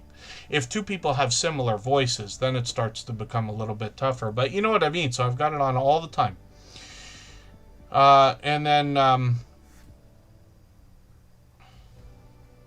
oh my dear goodness, I used to be Dave has quite a collection. Wayne on away, good to see you in the house as well. Yes, Numismaniac Canada. Makes me laugh. The Hen House, thank you. I'm not sure if they... Oh, thank you, yes, if they haven't already left. Santa Claus North Pole Canada is another channel, seeing if we're behaving, is another channel from Numismaniac Canada, as a matter of fact. And that channel's active all year, even though we'll be thinking about Santa Claus soon enough. And then Aaron the Carnivorous guy's up on the screen. If I've missed anything in the chat that anybody's meant for me to see, like a question or a comment, just please mention it again with 3 thumbs up or @mention Tuberchat Connect and Grow. That should help me see it a little bit easier. I'll keep my eyes open and hopefully catch it the next time around. Sardines have been an interesting subject. Some of that, because of all that I watch on YouTube, some of the stuff bleeds into my personal account as well. Like I got lot anybody can connect with me on both channels if you want to. I just, I don't mention it every day and everything. And I, have many same friends from Tuberchat on my personal account.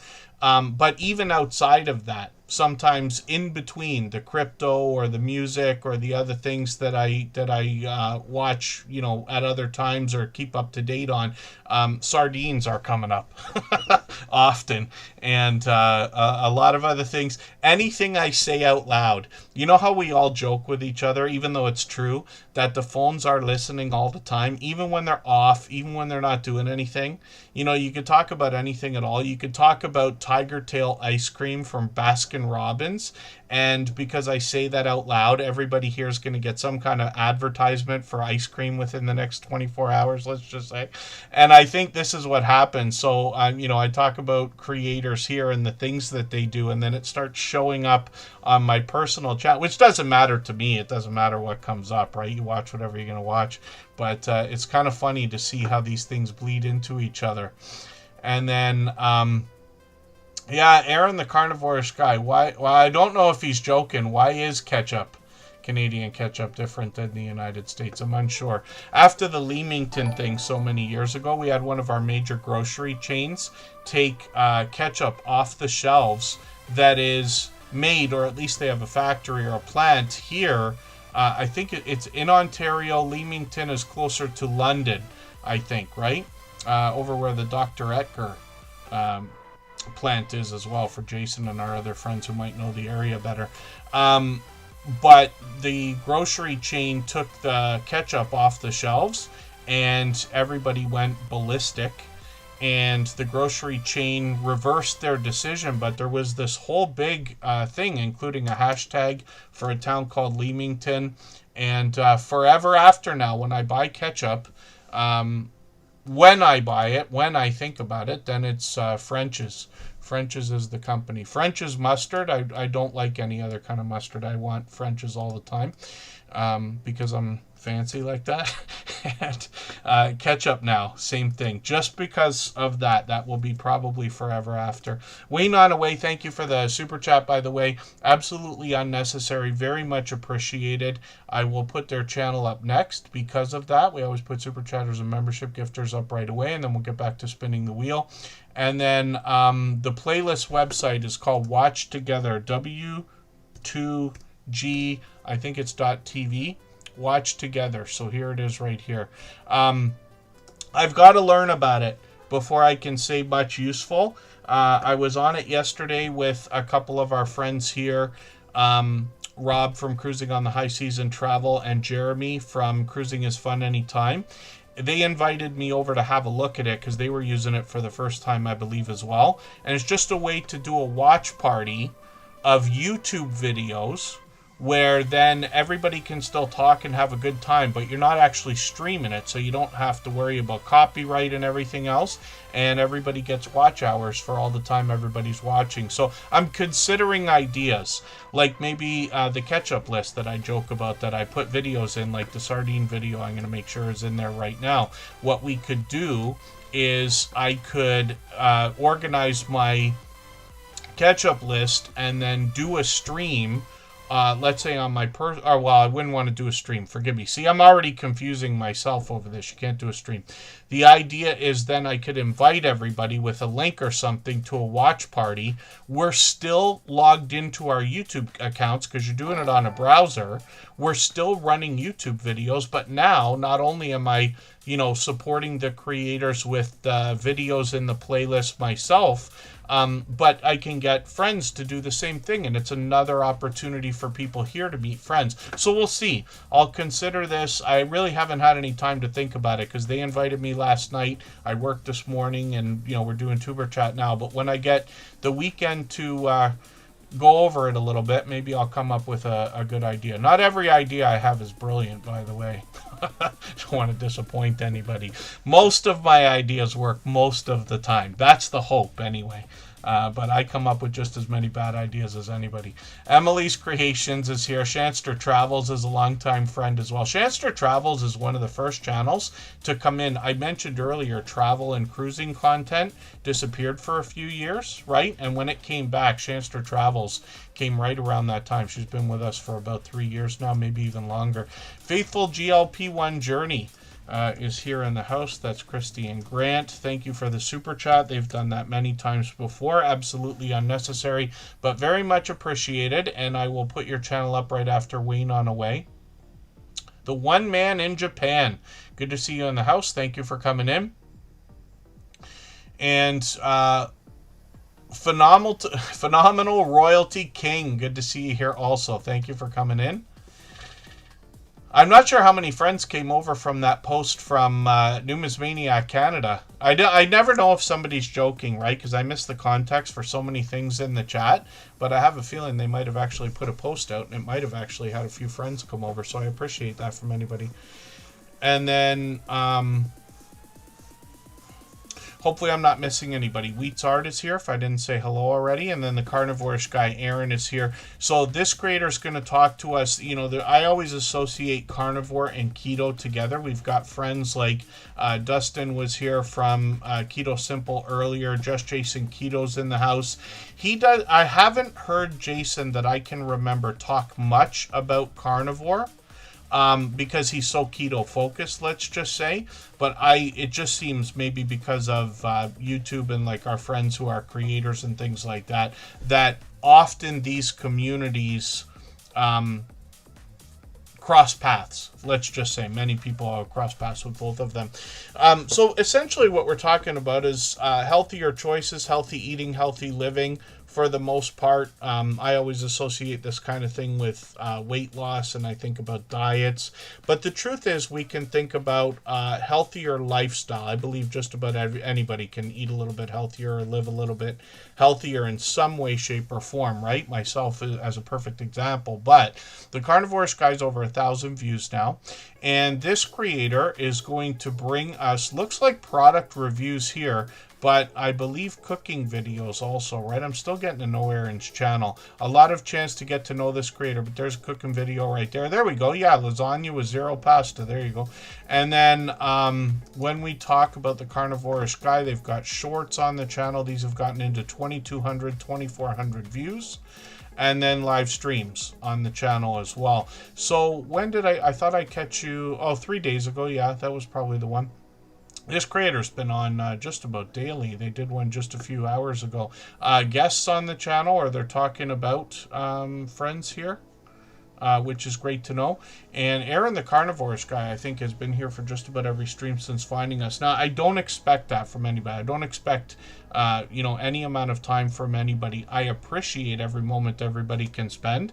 And like I said, we've got friends that run the stream in the background frequently. Two Pineapples is often back there. Jaden is often back there. And Driving Daily is sometimes back there. We've got lots of friends that run the stream while they work or while they drive or while they do other things. And then, yeah, YouTube is making a bunch of changes. So you want rant for the day? Nobody does, but here, I'm going to rant for a second, right? How many times in the last 6 years have I whined and complained about this? There is a lot that YouTube can do to improve our lives, whether it's notifications or all the other things we can think about. But what they're focused on this week is, you notice that the name of the host channel for a live stream is now white instead of yellow, because that's the most important thing that they need to take care of this week. So forgive me while I'm whining and complaining. I like to do it once in a while. Actually, I like to do it a lot more than anybody would realize. But my dear goodness, please, of all the things you could have done this week, changing the color and changing the font in YouTube Studio and every other thing is the least important thing in my bucket list. My goodness. By definition, yeah, actually, Jason makes a good point. A carnivore diet is keto. It certainly would be then. There's a lot of information there to learn. Of course, I am familiar with it because I accidentally did keto for a couple of months many years ago. The pictures are all on my Facebook. It's from 2009 or something I forget what year it was, but I lost 30 pounds in 2 months without even trying hard. I cheated and everything else, and it was easy in my opinion.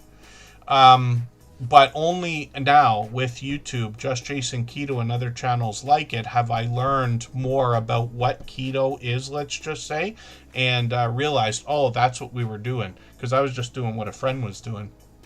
And that was it. I got this friend who picks up and drops like 80 pounds every other year, let's say.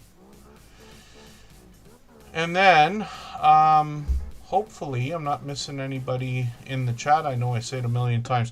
So, the carnivores guy, hopefully everybody will connect with. And probably got a stream coming out tomorrow, if not sooner than that. Next up is Wayne on Away. If you have the ability to share this stream, whether it's on a community tab, Facebook, Twitter, Instagram, Reddit, or on any other social network, I'll appreciate it greatly. It helps get a few more people into Tuber Chat right now and could see this stream pushed out a little bit farther both today and in the coming days and maybe even weeks ahead as a replay because of the engagement signals sent into the YouTube algorithm when you share. Oh, you know what we should do one day, Jason? For real. I wonder if Jason's been, because Just Jason Keto's only a couple hours away from me, but he's actually been, I've met up with him a few times, but he actually came just to like meet up with me and Kristen Welton. One day we went for dinner at one of our favorite places, and I've been out actually for a few meals with him because my favorite thing to do is go out and eat, right? But he, and I'm not kidding, and I say to Jason, I know you're on keto, is it going to be okay? He's like, I always find something, right? Every restaurant's going to, have something that can be modified to a keto-based diet or lifestyle, let's just say. But the Brazilian steakhouses, because we got two of them that I know of here, right? There is Brasa, which is one, I think it's in the hotel, and then Copacabana is another one, and I can't say I've been to both. I've been to Copacabana, I think, a few times now. But what they do in these Brazilian steakhouses is all meat. They got like a tiny salad bar. You could have a couple of extra things if you wanted to, but it's typically meat. So they bring around sausage, steak, chicken, all sorts of different things.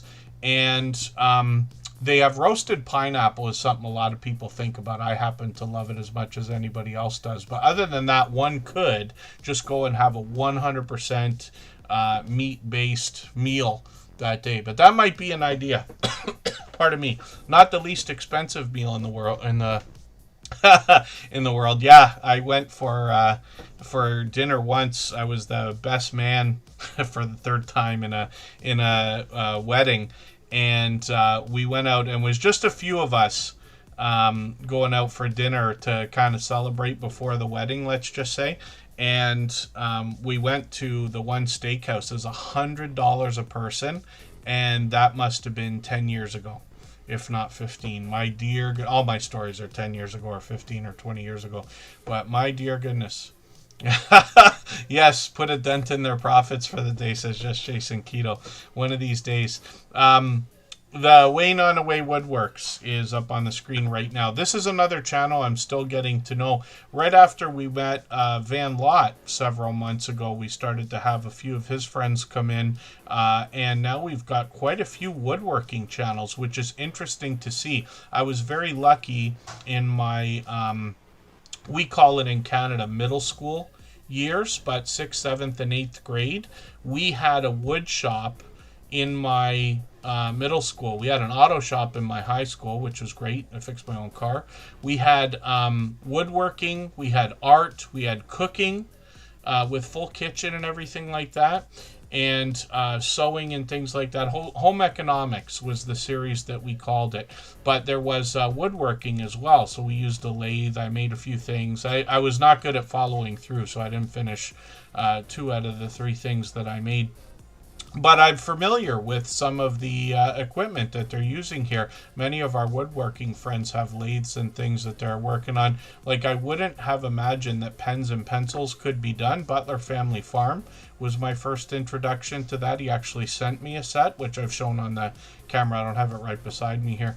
But interesting to see all the woodworking that people are doing. I wouldn't be surprised if this is why some of the things come up on my personal channel that I watch, because there's a lot. It's not woodworking, it's just people are building things. They happen to be using wood, and then these guys are doing a lot of woodworking here, showing us different projects. So I've got to get to know this channel, but I'm just going to grab one of their latest videos, and this will be good because it'll be a look around their shop. They say point of view, looking around the shop with some updates, and then 10,000, 17,000 views, 19,000 views on one of these shorts, which is great to know, and then live streams as well. So it was this morning. Hopefully I'll catch you for another one of these shortly. I'm surprised I didn't catch you for another one earlier, but we never know, right? You know, I subscribe to every channel, of course, so there's like almost 7,000 of them, and that's no joke.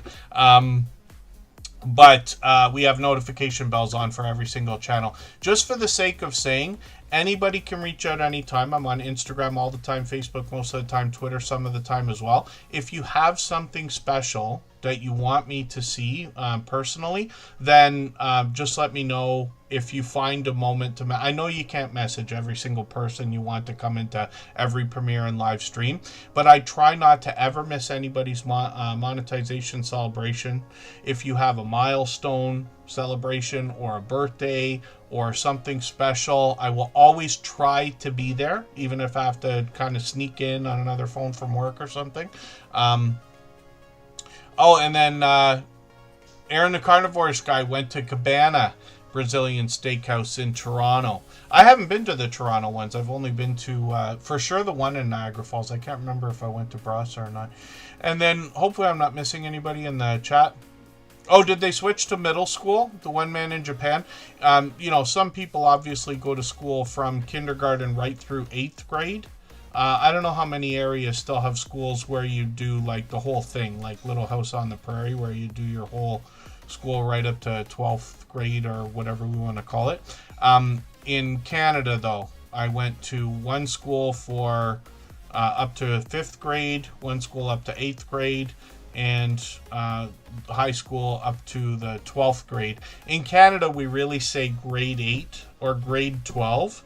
It's because of our American friends that I now typically say 8th grade or 12th grade or whatever it is.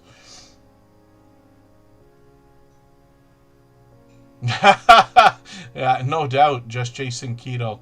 Yeah, any weekdays are always best. My season is changing over the work that I do. When I next find myself coming to London, I'm gonna try to be a good sport. It'll be my turn to come and see you. Like, Jason's made a trip out here just to meet up with Kristen and I, you know, and I'm going to be eternally grateful for that. I've been lucky to meet up with Jason. I've been in the area because he's 2 hours away from me. About 2 hours away from me, about 2 hours away from Toronto. Yeah, or otherwise, one of these days, Kristen and I will make a plan and we'll come out there to see you. Maybe we'll make a night of it and all that. Dwayne on Away Woodworks. Hopefully everybody will connect with. Thank you for the super chat again. Absolutely unnecessary. Very much appreciated. Oh yeah, junior high and senior high. There's a Canadian television show called Degrassi, right? And Degrassi Junior High was the original, where it was, I believe, 6th to 8th grade was the premise behind the thing, right? These kids in school, long before 90210. And all that, if I remember right. And then Degrassi's the high school follow-up to that, right? You follow these kids through there. It's like a soap opera for teenagers or something. But yeah, junior high, senior high.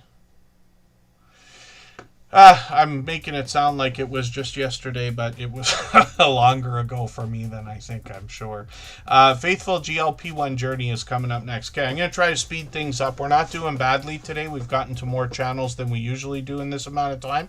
But over an hour to go, and then I believe the unofficial, official off-topic squirrel will have their live stream set up or be ready to go.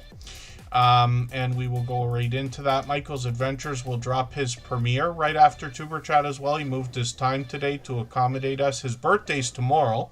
If anybody hasn't already heard me say that today, I hope you'll help wish Michael's Adventures a happy birthday tomorrow. Henry Leslie, Vermont, good to see you in the house. Thank you for coming in. Kristen comes in when she can, but she's busy doing her own stuff. She's actually got a video that's flying right now. I think we're trying to decipher. I haven't been through her analytics yet. She looks at that stuff a bit, but when we talk obviously about YouTube like every day as well. She's got her own channel doing her own thing. But Kristen Walton has a video that's moving right now. I'm assuming that her consistency and frequency of posting has been contributing to it. But we'll have to see. We'll have to see what the analytics say. Have to see what she says about that. And Hype has done really well. Hype's done well for a few people. Pete had a video that was doing well with Hype the other day. That's why I'm not doing Hype today on the screen, because I did it all the other day. I might still have some Hypes to give. I'm not sure, but I hyped Pete's video on 3 different channels because he was starting to hit his 50,000 or whatever it was at the time. Off topic scroll goes just over an hour, says Tim Mitchell. So we're going to raid into that. Everybody will be able to continue connecting. And then Jen Palazzo, yep, Kristen Welton's doing a series on living with MS right now, sharing symptoms and the way it affects her and us and everything else. So, yeah, Just Jason Keto brings up a point I haven't talked about, but YouTube has changed the way that views are counted in certain circumstances. So, if I interpreted this correctly, my understanding says that sometimes YouTube doesn't count a view. And that could be because, let's say somebody clicks on a video by accident. I can't tell you how many times I drop my phone and I accidentally touch things and open apps and, you know, whatever, right? Somebody might click on a video, find out right away it's not what they wanted and click right off, that kind of thing. YouTube may not have counted the views for those things. Now, I could be wrong in what I'm talking about, but this is one of those things. I'm certain I'm right, but I'm unsure. And then the idea is that YouTube is saying now, if I understand correctly, that views are counted the moment, the split second that somebody clicks on a video. Whether or not I'm interpreting that right, everybody will have to look up. Maybe I'll try to figure that out before the next live stream and have a better answer. But my understanding then is that our videos should have more views, because YouTube is not removing some of the things it might have otherwise considered invalid, right? Because if somebody clicks on your video and then clicks off because they didn't want to watch it, it wasn't what they expected within 2 or 3 seconds, YouTube might not count that view, right? Or it might remove it after or something. So this is just an idea. Oh, and then, yeah, off-topic squirrel. They're playing Cards Against Humanity today. So for anybody, I hope everybody will come over. But, yeah, it can be extremely adult when you think about the way that game actually works. So for anybody that wouldn't want to hear it, I wouldn't blame you at all. You know, Tim Mitchell's kind of said that as well. We'll warn everybody about what to expect over there. But for those that don't mind that kind of thing, it can be a lot of fun. And then, shorts are supposed to get views even if someone swipes away right away. Yeah, we'll see. Yeah.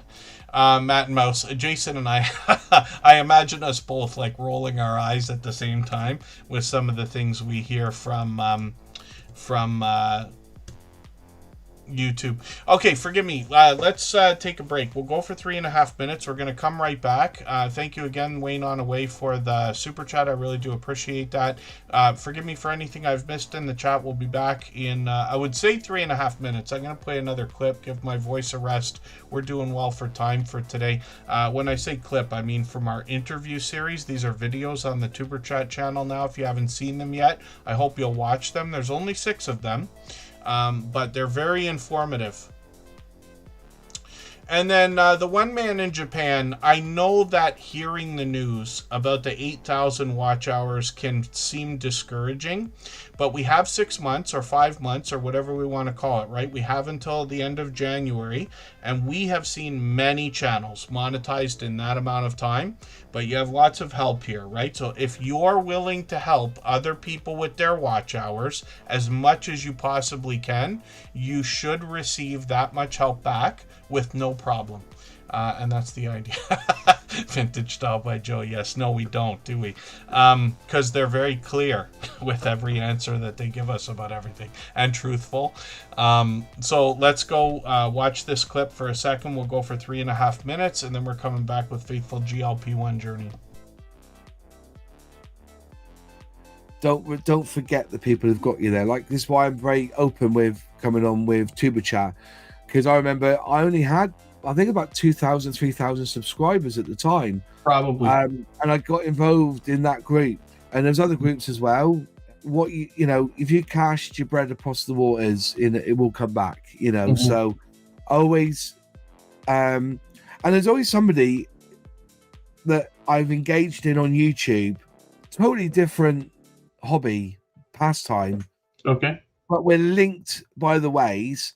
But they will know somebody that's scale modeling, and they will mention me to them. Right. So there's always that as well. You've got to look at it as when you're building your channel, always try to give back what you've taken out of it. So that's why if I'm home night, you know, in a weekend, and Tuber Chat, because I've got it notified, if he comes on, I will pop in, give him a super chat, and I make sure I get on that bloody wheel of crap where it is. There you go, know, you know, and so that I've put back in, because remember I was there as well. I was lowly.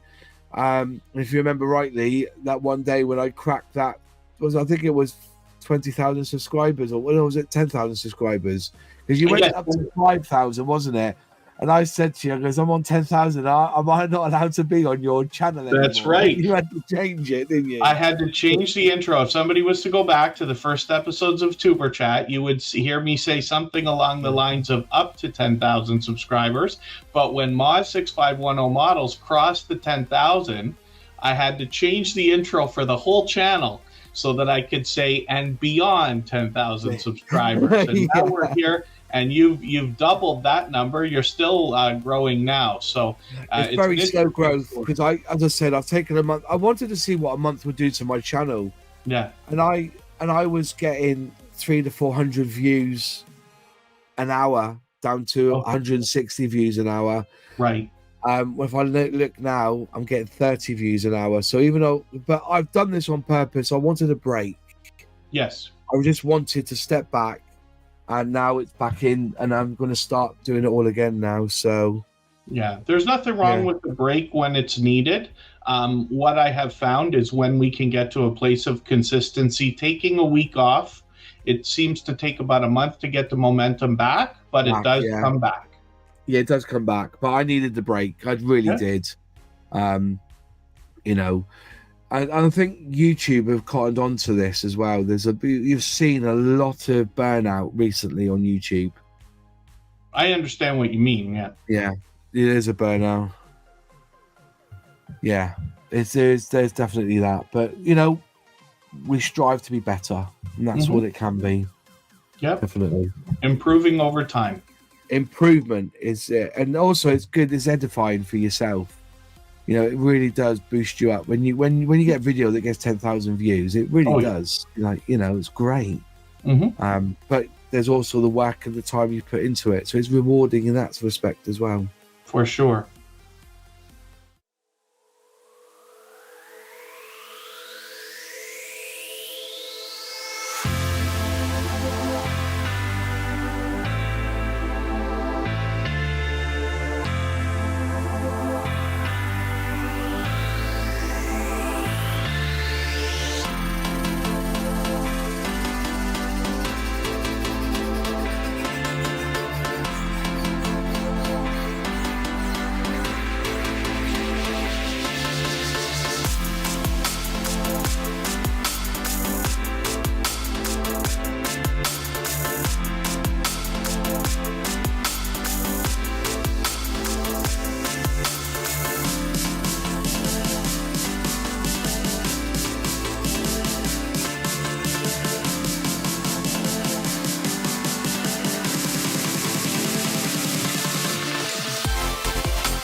right, we are just about back, and yeah, even though I don't always do it, actually I rarely do it, but I ran Hannah Rebecca's channel again right after Living Large with El Crew. So these are two creators that I swapped with probably last year, maybe as long as a year and a half ago. I'm uncertain, but they post enough content that running their stuff again can help. So just to be clear though, we've done tons of experimenting with all of this. I insist, although there's no way to know perfectly, right, or truthfully, I insist that running a video more than once will not count, right? You can't just pick 2 videos and run them on a loop for 6 months and get monetized, right? It wouldn't make sense. But we've tried this we've tried everything anybody could think of, I'm sure, over the years, right? So the idea is, you see this red line, right, on the bottom of this video from Faithful GLP1 Journey, because I watched or ran that video. I ran the catch-up list today. I didn't watch it, but the this video, that red line is there that tells me I've already seen it, right? Or how much of it you've seen, in case you wanted to continue or something. So you see, like, as I go through channels, there's red lines on some videos because I've seen them. Same for live streams and everything else. Shorts don't show up quite the same way. Pardon me. But then there are tricks, you know, people say, oh, clear your cache or clear your browser history and all this. I can't believe for 1 second that making the red line go away is going to trick the YouTube servers who've been here for 20 years or 21 or whatever it is now. The algorithm is smarter than we think it is, and I don't believe for a second we're going to be able to trick it. I would rather everybody spend the same amount of time trying to get a new friend to trade favors with than to try to figure out how to game the system and make watching a video twice count. So if I was to run a channel twice, which I did for Hannah Rebecca, which I did the other day for Living Large with El Crew, there's 2 reasons for it. First of all, they've got enough content that it will have enough impact. Even if half the videos don't count, half of them will, right?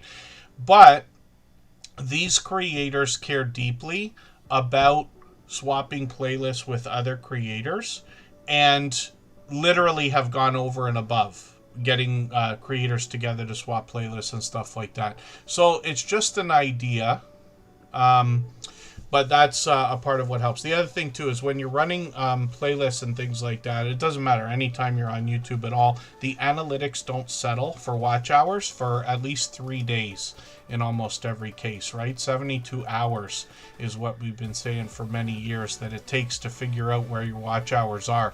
So every time somebody thinks they're getting close to monetization, they're actually already there. Basically the idea.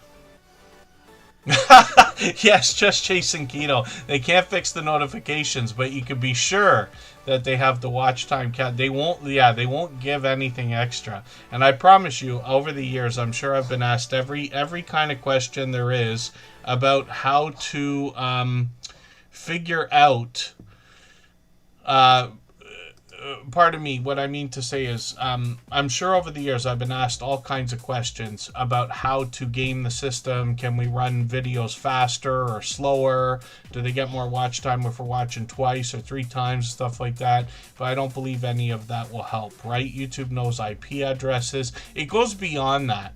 It goes to your neighborhood. Like, Amazon is so on top of this stuff that if you join the Amazon Associate Program and you try to get, like, your cousin's boyfriend's, schoolmate to order something for you, they know, and you don't get credit for it. They've got this stuff way too figured out.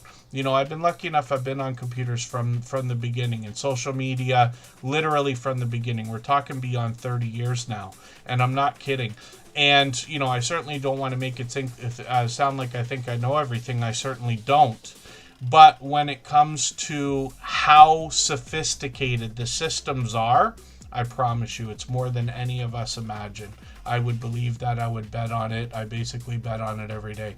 So what we're looking at right now is Faithful GLP1 Journey. So this channel's gone through just minor changes, Christy and Grant are here. They're giving us a look into their GLP-1 journey. They're talking about medications. They're talking about different variety. Diet will come into that. Weight loss journeys are always a thing. I've seen a lot of fitness from Grant on this channel. They got a brand new video from yesterday. I'm going to put that in my catch-up list right now.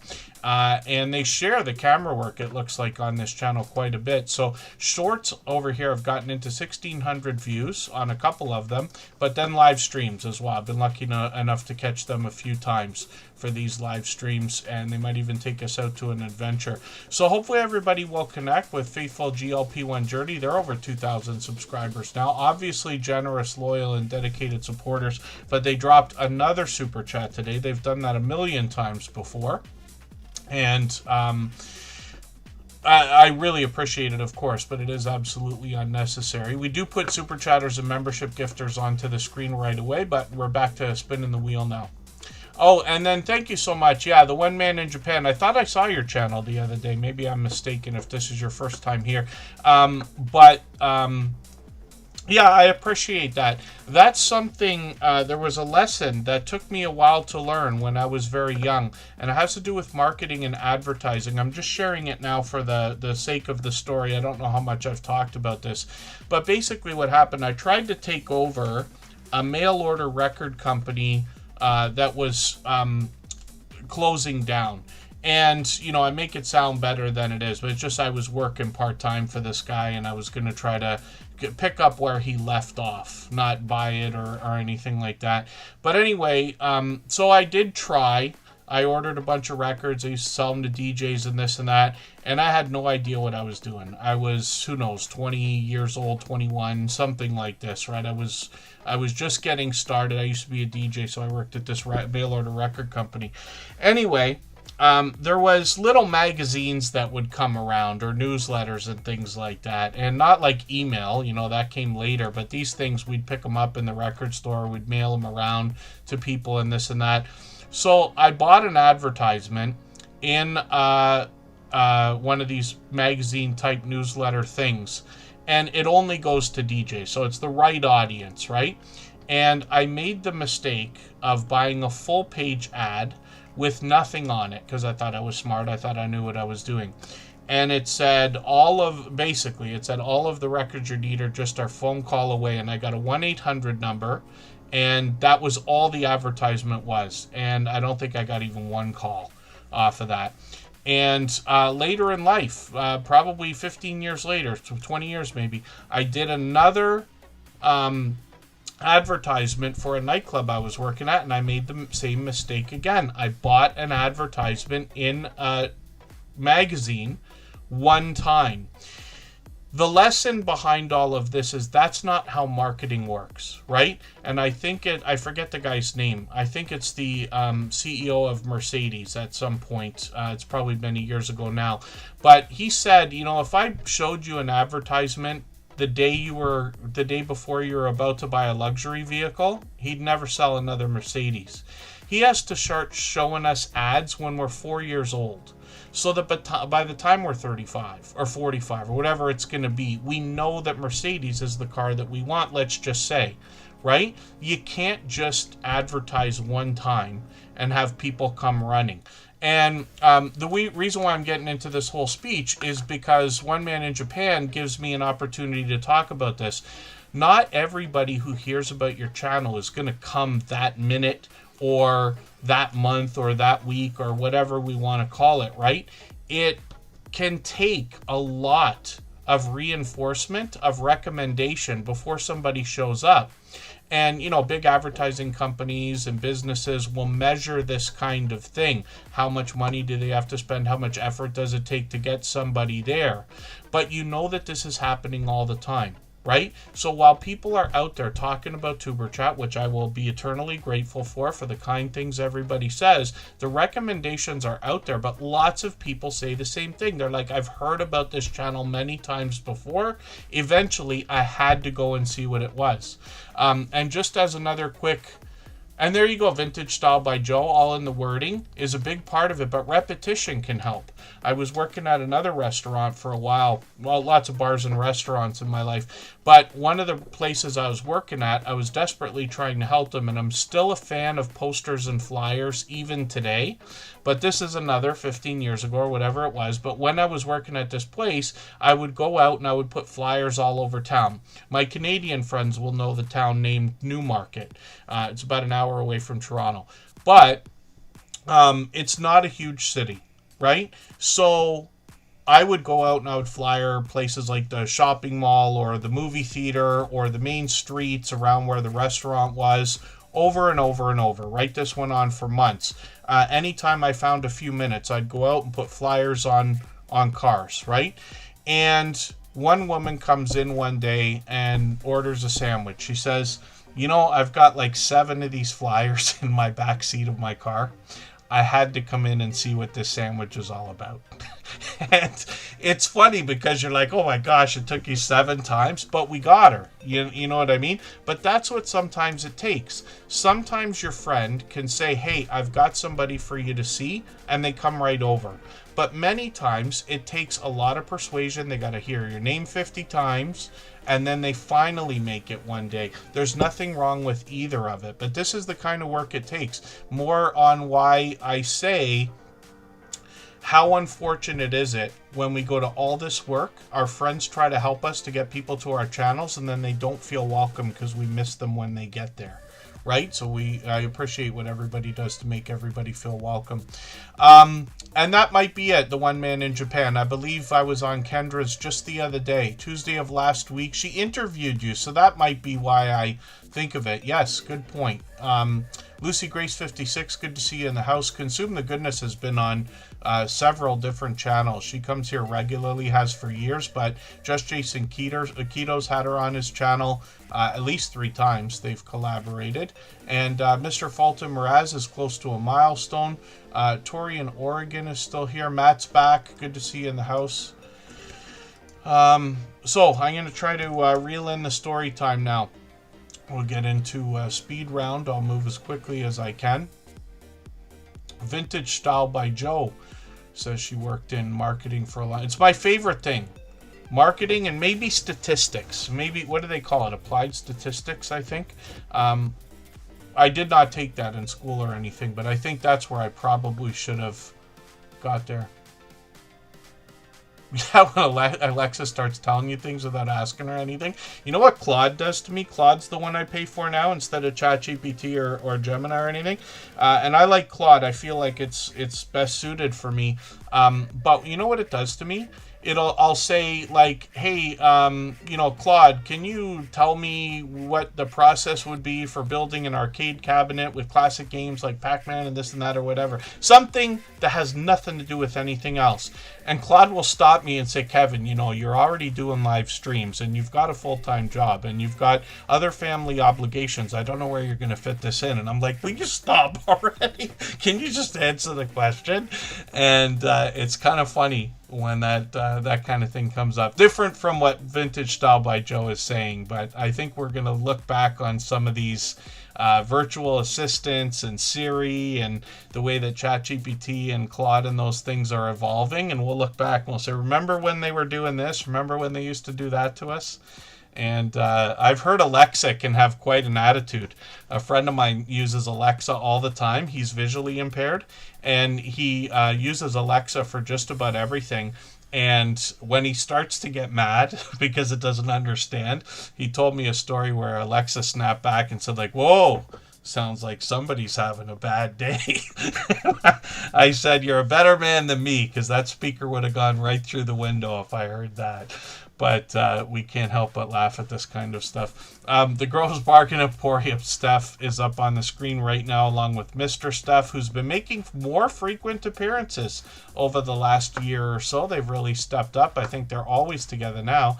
849 subscribers. So there's a few videos on the channel. They've got some shorts here as well with a bit of variety. Actually, let's see how these have done. They've gotten into 1,500 and 1,600 views now. I think they might be posting more and more. But live streams are where the magic happens on this channel. And basically the idea is they're live auction style sales. So Steph and Mr. Steph are going to put things up on the screen for people to bid on, and you bid live in the chat, and you know they interact, and it can be a lot of fun. They have been generous, loyal, and dedicated supporters for as long as I can remember. The Gross Bargain Emporium's had a silver membership for as long as I can remember, and we see her channel every single day in the slides that run at the beginning, middle, and end of every live stream. So I hope everybody will connect with the Gross Bargain Emporium Steph. They're actually going to be on tonight, so they'll be on at 9 o'clock. So that's right around the time we're finishing today. I already have the unofficial, official off-topic squirrel set for a raid today as an idea, because they only do streams once a month on the last Friday of every month, so it just works out. We're on today. But the Gross Bargain Emporium Steph, I'm sure we've done one before, but I'll be happy to raid into one of these anytime that you want, if we can line one up. We're going to be back on what I believe will be Monday, and then Thursday, and then Sunday again. Sherry Yurton, My Quilting World, thank you for the gifted membership. I really do appreciate the extra generous support. It's absolutely unnecessary, but we do put Super Chatters and membership gifters onto the screen as soon as those things happen, so we'll look at Sherry Yurton's channel right now. For anybody that's brand new today in our chat and here for the first time, hopefully you're feeling welcome. We have a lot of dynamic creators here.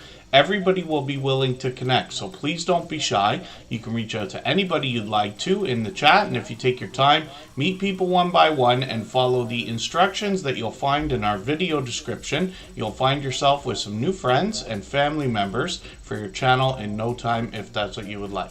Vintage Style by Joe says Alexa can be snotty. Yeah, it seems like it. And I'll tell you, Claude, I got so mad the other day, I considered canceling my subscription and going back with ChatGPT, because that's the one I paid for before. The thing is, they're all going to come out with new features, and they're all going to copy each other next week. So the whole reason I switched from ChatGPT to Claude doesn't matter anymore. ChatGPT can do it now. I still like Claude. I'm probably going to stick with it, but we'll see. And then, yeah, Just Jason Keto, it is something else, the way they feel like they get to know you between their assumptions and the things they remember. I literally had to go on Claude the other day, and I had to say, like, you snap back at me, like, way too much with things that are not relevant. When I'm using these things, if I'm talking about an arcade, or if I'm talking about running some fishing business, I don't even go fishing. If I'm talking about opening a restaurant, I don't have hundreds of thousands of dollars to do it. Like, just answer the question. I'm just playing around, you know. And it had to give me the instruction for like exactly what to say. Because for a while there, in between every conversation, I was saying just for fun, but seriously, so that it wouldn't say, Kevin, you know, you really should be making videos for Superchat. You've told me that you procrastinate and you want to get over it, and I'm trying to help you. And I'm like, will you just get off my back? And, oh, Sherry Yurton, My Quilting World just got monetized, says Joe. That's wonderful. That's wonderful, wonderful, wonderful news. There you go. Yeah, monetized. Lots of ways to support her now. Super Chats and memberships ready to go. And close to 1,000 subscribers, which is great to see also. So thank you for that, Vintage Style by Joe. Otherwise, I might have missed that first. I would have said she's monetized, but not realized it'd be the first time I'd be saying it. Sherry Yurton, My Quilting World, is going to bring us crafting and creating. This is a creator who live streams regularly, but is out supporting people all the time as well. So look at this equipment here. Quilt labels for this video. How to string a guitar with a sewing machine. Is that real?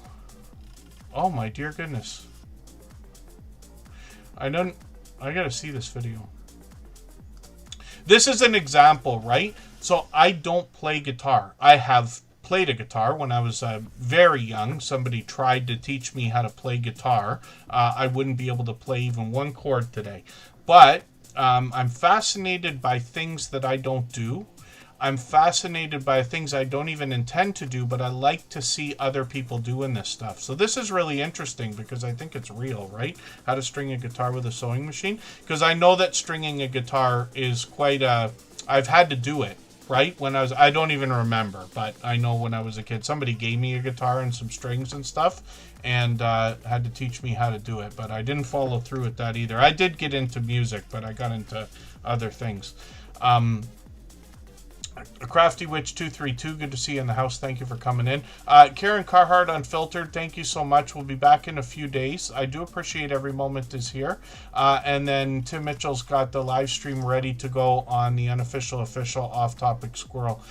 Sherry Yurton, My Quilting World, thank you. What did I say earlier? Did I say the wrong thing? They gifted a membership. I think I said that. But thank you for that. It's an incredibly generous thing to have done. They've done that kind of thing many times before. This creator, look at the shorts over here, 2200, 3200, and an example of some of the things that they're creating. And then I just want to look at the latest shorts that they've got. A bit of variety going on with that as well. I'm still fascinated by these quilts. I say about Joe's channel, Vintage Style by Joe, it's only because of the things I think about that are handmade, where I, in over a lifetime, have seen family put these things in place, let's say. But I literally said to Vintage Style by Joe the other day about one of her curtain videos, because there's something about it I just like really like. And again, it's something like I'm never going to try to make curtains. I don't know if I'm ever going to sew again unless I rip something that I need to fix, or in which I could barely do. But I'm fascinated by this stuff. And Sherry, you're in My Quilting World. When I think about quilts, which Joe does as well, we've got many friends that do quilts and things like that, I think about where I would put them, right? Where I would like to have them. And I literally said to Joe the other day, I wish I had a cottage. I've thought this for many years. I wish I owned a cottage so that I would have a place to put a lot of the handmade things. Because my grandparents, one of my sets of grandparents lived in a cottage. It was their summer home. And then they lived in Florida for half the year, right? Because I'm in Canada. And our Christmas tree used to be full of handmade ornaments when I was growing up. A lot of my family had cottages back in the day. They're all gone now. But this is where a lot of handmade things made their way around. We've moved around. I use a green screen because the room that I sit in, I've got it quite a mess right this second. I got to clean things up and rearrange everything. Otherwise, maybe I'd have somewhere to put some of this stuff. Diary of Cassie, good to see you in the house. Thank you for coming in. Jem Palazzo is an enthusiastic creator that helps us with a lot of thumbs up. And I'm missing a channel right now. I think I said hello to Lucy Grace. Day One Walks is here as well. Thank you for coming in. Hopefully I'm not missing anybody in the chat. I think what we'll do, I'm going to take a break right now again for 3.5 minutes. Usually I don't do it so soon. But I'm going to give my voice a rest again for another second here. I'm going to try not to take another break and try to speed things up when we get back. We've got over half an hour. We're raiding into a live stream this time, not a premiere. So I'm going to try to keep the overtime to a minimum, but we can go overtime if we need to by a few minutes. We'll raid into the unofficial official off-topic squirrel. Tim Mitchell is behind that channel, and then Michael's Adventures has a premiere at the same time. So lots of opportunity for everybody to connect and keep making friends for tonight. But we've still got over half an hour here. It's lots of time to put lots of channels on the screen. So let's just go for 3.5 minutes. We'll come right back and get to it.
Okay, we're just about back. I'm just going to show you something. Jen Palazzo's channel came up on the wheel, so we're going to look at that channel right now. But I just want to show you something because Jason's talking about the idea of community posts and how they can help your older videos, any videos at all.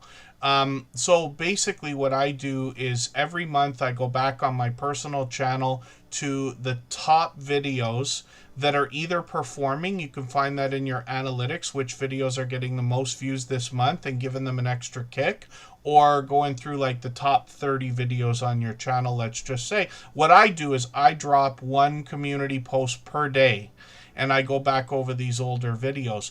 But I've been doing this for a while now. I'm not sure if it's 2 years, but it might be. But when I started doing this, I wasn't even paying attention to the, how much it was helping until I looked at the analytics one day again, because I haven't posted a video in a while. And I was like, holy smokes, why am I getting so many views? Why do I have so many videos now that are into thousands of views? And that's the reason. It keeps your channel warm.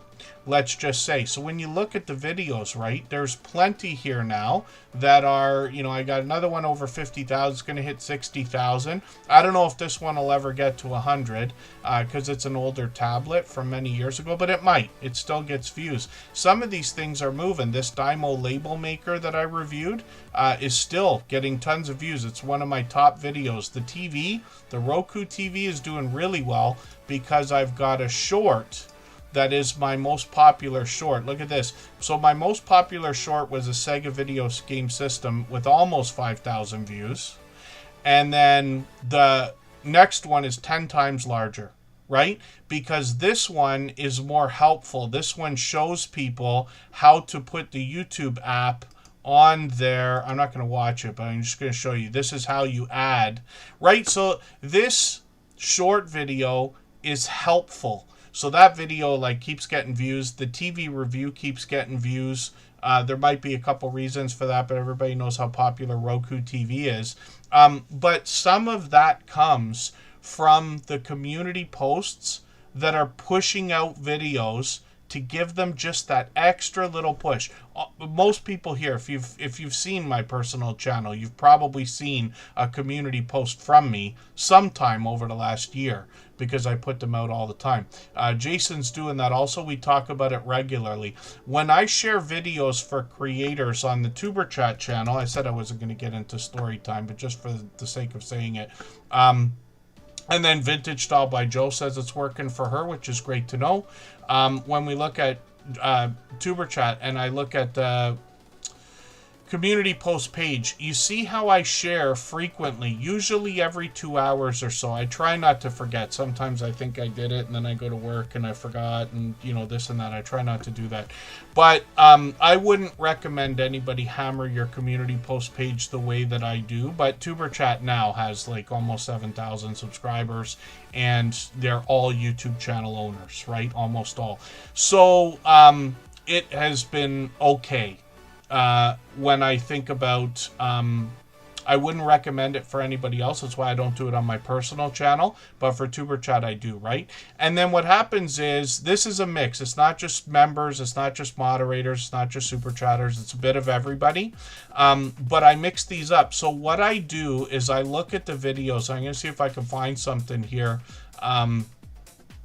There's the Gross Bargain Emporium. I just sent one out for them. So a live stream replay there, another video here. Sometimes I say, check out this popular video. And I'm looking for one of those right now if I can find one. Excuse me while I scroll. I know that can be something to look at on the screen.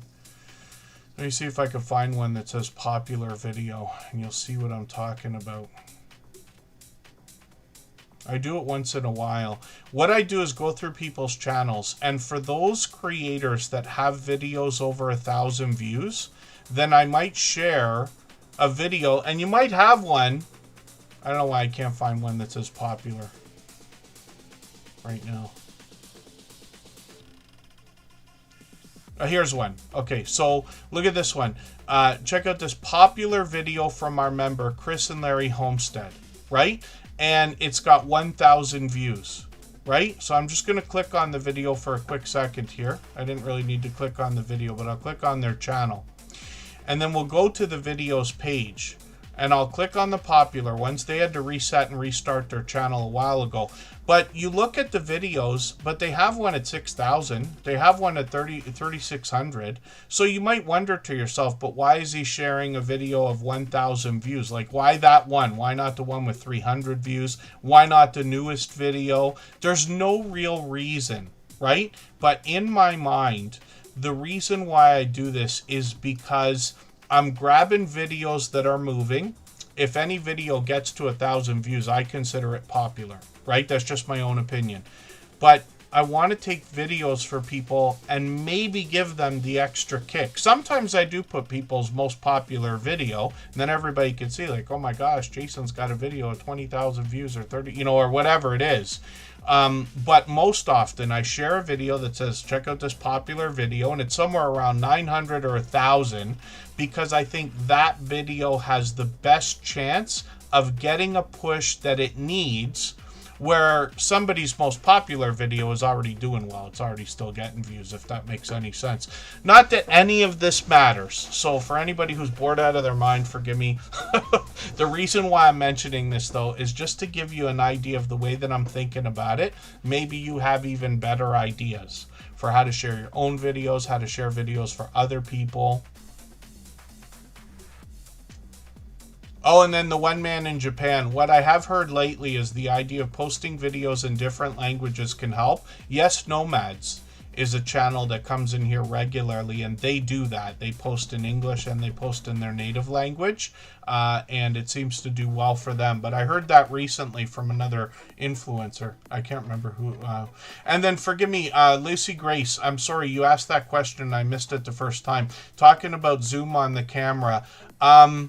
So I'm uncertain whether that's going to help. Really, the only way to know is to try it, right? Because it's hard for me to imagine right now exactly what you mean.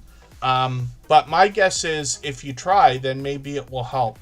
When you're sharing things on a StreamYard panel or Zoom or anything like that, it very much is like Superchat, right? For anybody on a phone right now, it's probably impossible for you to read the names on the wheel. But for somebody on a desktop or on a television, they can read it probably easily, right? So these are just ideas. But forgive me, Lucy Grace, I don't have a better answer for you. But my advice is just to try, because it's not going to matter, right? You try, and then if it doesn't work, you don't do it again. If it works, you try it again. Tori in Oregon is still here, pardon me. And then Palazzo Place, Jen, comes from South Florida. This creator brings us a couple of furry friends in a lot of their outdoor videos. And they post occasionally. So you can see they just posted one a few days ago, but they were behind before that. They've got shorts on the channel. These have gotten into 2,300, 2,700, 4,200. There's our furry friends again. And Jen will take us outdoors for all kinds of adventures to all kinds of different areas. And hopefully we'll see some more new videos very soon. But Palazzo Place, I didn't see this video, forgive me. It's still in my catch-up list, you'll see right now, because I, for whatever reason, didn't get time to watch the videos. I ran the catch-up list this time. I'm sure everybody understands I run more videos than I watch, probably most of us do. But I watch as many as I can. So now I've got the weekend, so all the videos we're putting today. I might even go back to these then. I might go back and watch all the videos that are still in the catch-up list. I joke about this. We joke about this. It's a fun name for a playlist, right? I call it the catch-up list because it helps me catch up. Here it is. It's the first part of me. It's the first one. And you see what I do with these videos. I rearrange them so the shortest ones are at the top, except for Pete's, because I wanted to make sure I did that today. I put the shortest ones at the top so that when I'm watching videos, I can watch like 20 videos in an hour, because all the 4, 5, and 6 minute ones are at the beginning, right? And it's very easy on a phone or on a computer to do this. You just grab them and drag them wherever you want. You can drag them up and down the list, and then the sorting here says manual, right? Otherwise you could change it if you needed to for a playlist. But this is basically how I do that. So I think I'm just going to leave all these videos in there, and I will rerun it I'll watch the videos when I have an opportunity because it gives me a chance to comment and everything. So pardon me. Oh, then yes, Lucy Grace. I might have seen what you were talking about, and yes, if you zoom the camera, whatever you see on your camera, if you're using a phone or whatever, is what people are going to see on the screen. So the best you can frame it is the idea. When you see people doing this all the time, they're trying to imagine how they're going to frame things. You want a little bit of space. For most, in my opinion, you want a little bit of space between the top, sides, and bottom of anything you're doing, very much like television, right? But not too much. You want the subjects to be as large as possible without getting cut off if they move or if the camera moves, right? Because, you know, if we're holding a camera, it's always moving a little bit, and people are always moving. So if you're filming people, right? These are just ideas. I'm not saying it is... I'm not saying it was it's correct or like what everybody should do. It's what I have done from the beginning. So Magic Fabric Magician, good to see you here. Matt has a premiere tomorrow morning, which is great to know. I didn't clean up the ketchup the ketchup wheel. I didn't clean up the wheels, which was that bad. Oh, and then yes, the one man in Japan. We've actually, Tim Mitchell laughs at me so much about it that we put an emoji in the chat that members use just for the ketchup, and it's French's ketchup, it looks like, too.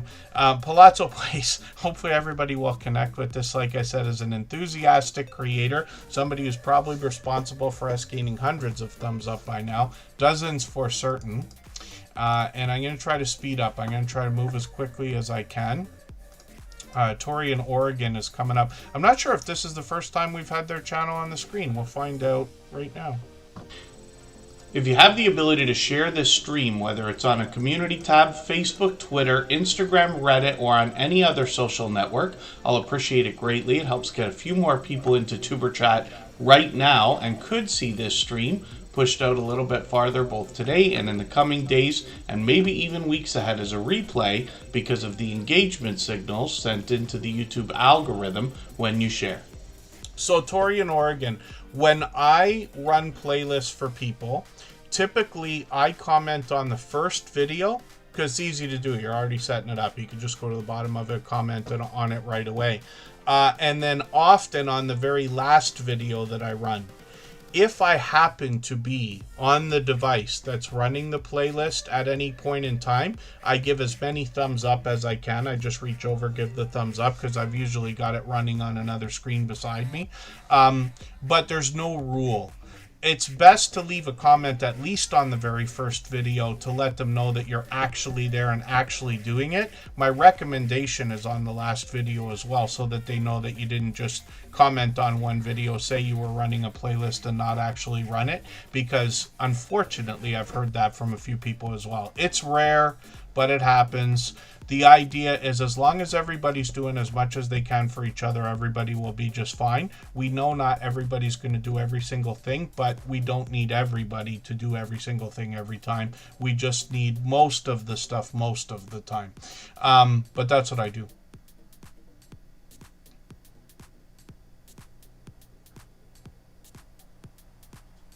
Oh, thank you, one man in Japan. Yeah. Hopefully I'm not missing anybody in the chat. Oh, like 5 seconds, your first stream.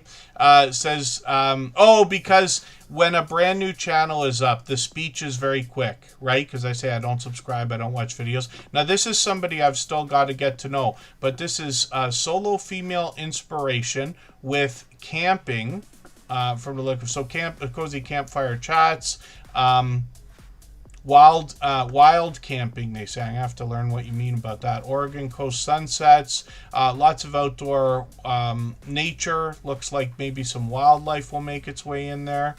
And then some gear talk as well. So sharing their YouTube journey by the sound of it. Like, for instance, 8,000 views. Don't panic is perfect. I'm glad you said that. So I'm going to grab the latest video. I'm going to put this in my catch-up list. It takes me a little while to get to know creators and channels. But you hear the stories that I tell about other channels. And they get better as time goes on. Whether they're entertaining or not is questionable. But the idea is I get to know the channels, get to know the content, eventually get to know the creators. And then when I'm talking about channels, if there's anybody here where I say things that are incorrect about your channel, or there's something important that I've missed, by all means let me know, because even over years we can go through dozens of videos and still not catch all of the content and every single thing somebody does. If you think about it, what about a channel with 200 videos? They've got almost 200 here. Even if I watched 50 videos on this channel, you know how much that's missing? 3/4 of it, right? So there's plenty of stuff that can happen that we're not aware of. But I'll appreciate anything anybody wants to tell me about their channel that I missed. And anybody can reach out anytime. I'm on Instagram all the time. And what I mean is I check Instagram 100 times a day, Facebook 20 times a day, and Twitter occasionally. So chase your wild with Tori is what they say. Tori in Oregon. And they're working on 900 subscribers as well. They've got shorts here. Look at this. One of them at 39,000 views, which is great to see. And then a couple of live streams as well. They did one a couple months ago, one a couple weeks ago. And we'll look forward to more. We've got notification bells on for every single channel. So hopefully everybody will connect with Tori in Oregon. I'm going to try to move a little bit faster now. And there you go. Camping with a little bit of travel, mostly outdoors in the Pacific Northwest, like Rushing Wind Mountain. Brings a lot of wildlife. Just Jason Keto, a Canadian, only a couple hours away from me in Ontario, Canada. Right beside the Lake of America.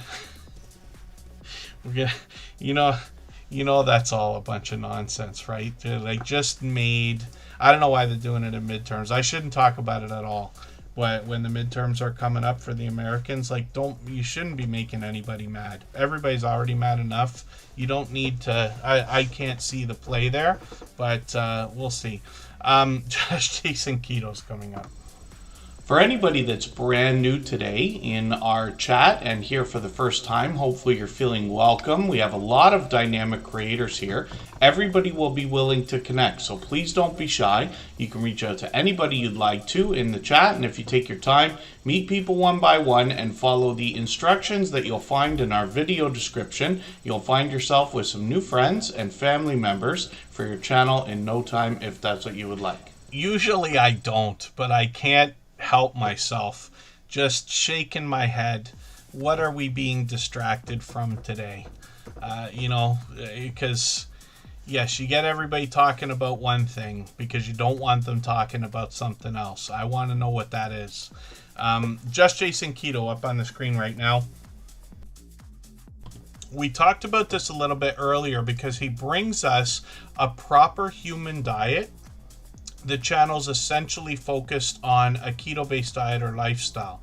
Now, he's got tons of recipes here. All of his recipes feature only a handful of ingredients. They're simple and easy to make. Most of what I've seen here, we actually have the ingredients in our kitchen or pantry already, most of us. But they don't take a lot of time either. I think that's the biggest thing I was taken away with this channel when Jason first started coming in over 3 years ago. It's probably getting closer to 4 years, no? 3 for sure, but I think it's closer to 4 by now. When we look at Just Jason Keto, he also gives us occasional different videos. He brings out a hummingbird video once a year, which is great that he can catch this. I don't have anything around me that I can catch quite like that. Some of our friends grab hummingbirds for videos when they can. Ruby from Rushing Wind Mountain does. But then Just Jason Keto does product reviews as well. So it could be an appliance or something around the kitchen, or it could be a product that he's found at a grocery store or health food store, or something marketed towards keto or low sugar or zero sugar and all these different things. He can help us make sense of the ingredients. He helps us get more value out of some of the things we buy in the stores, and then teaches us how to make things like chaffles. He's known for. He's done over 100 chaffle videos, but he's got plenty of other recipes on the channel as well. Lots of guests. They help share their information. Sometimes he'll do something related to the YouTube journey, like a GoPro review or a gimbal review. He's done different series of videos, always thinking about new ideas for the audience. But Just Jason Keto posts frequently as well, so he tries to put out at least a video a week, a live stream a week. Shorts, I'm not sure if he does that on a schedule. Forgive me for not knowing. I feel like I should know. Healthy looking grilling shorts have done really well for him, getting up to 6,600 views, 8,500 on one, 23,000. I've seen this one. This is an older short. It's only 15 seconds long. And then Jason takes a look at the analytics, the performance of the channel and videos, and thinks about how to replicate his own success. So he had a barbecue video several years ago that gets new views every summer season, right? Because he's here in Ontario, Canada again. And so what he does is try to make another barbecue video every year to pick up some extra views for the new video and get some extra views on the videos that are already up. Then live streams on the channel as well. There's Kendra. We talked about her earlier. Consume the Goodness. She's been on the channel several times. There's Anita. He's had her on the channel, I think, several times. 2 for sure. I think 3. Maybe more, actually. And then once in a while, he introduces us to other YouTubers who've had impact on him. Other guests on the channel, other ideas on the channel. Sometimes it's Jason himself. Live every Thursday at 7:30 Eastern. And it's a mix of talking about keto and a proper human diet, or the YouTube journey as well, because he is another creator with generosity at the forefront of his mind, sharing information, sharing what he notices, the successes, the things that are not working, the frustrations we all go through as well. He's got another channel set up, and this one is called It's Just Jason. And this one gives us a chance to see content that otherwise may not fit on the main channel. So this is set up. He's working on his first 100 subscribers over here, and almost at over 8,000 on the other one that we just looked at, and then 1,000 views on one of the shorts here, which is great to see. A lot of outdoor footage, mostly travel there. And hopefully everybody will connect. Jason is another beloved and dedicated moderator. All of them have channels with different themes and different genres, but they all care deeply about the YouTube journey. And so does Scratch and Pete PA. I refer to him as a shining jewel in the Superchat family for all he does for other creators. If you'd like to swap playlists with anybody in the chat, please just simply say, I am willing to swap playlists. Other creators should reach out to you, and if you see somebody say that and you're willing, please reach out to them. Everybody is free to make those arrangements independently and individually, of course. Forgive me, I'm just going to go back to Jason's channel for a second, because I should have seen that and I missed it. The shorts. Oh, look. Oh, no. 89. What are we looking at here? Just Jason Keto. Did you say one of the shorts? What did Jason just say? Oh, Michael said his short has 62,000. Okay, I might be confused. Yeah, this is what I mean when I say I miss all the context that goes on in the chat when I try to interfere with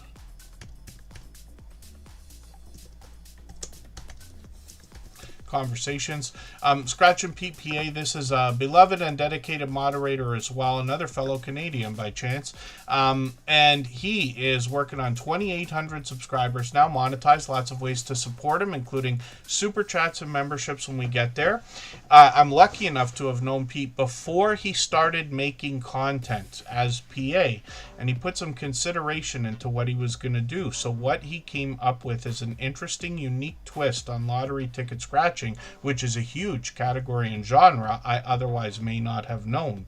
But what he does is he pits 2 lottery tickets against each other and then offers us the opportunity to vote on the content of next week's video if we follow him on Instagram, Twitter, or Facebook, which of course I do.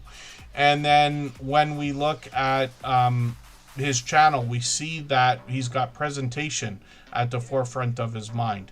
So his banner's updated every single week, if you can imagine that, but it matches his bright, beautiful avatar, which also matches the thumbnails on the channel, and they give us a hint about giveaways that happen here. And Scratch and Pete PA has had his video editing skills complemented for the last 6 years. And then he's posted with perfect consistency for almost all of that time. It's 5.5 years now. He's put out many more videos, but when he started the Scratch Challenge series of videos, he has not missed a Tuesday in all of that time, not once. So when we think about how that consistency can help, if you can catch one of his premieres, which happen every Tuesday at 12:15 Eastern, you're going to see the result of that kind of consistency, along with the fact that Scratch and PPA is so supportive to other creators. He's got one of the fastest rolling chats in the Tuber Chat family during his premieres. Faster than this, faster than most others that we see. And it's very fast-paced, very high energy, and a lot of fun to be a part of. And you'll meet lots of friends there. Of course, like I said, all of our moderators allow everybody to connect in exactly the same way. They encourage it, actually.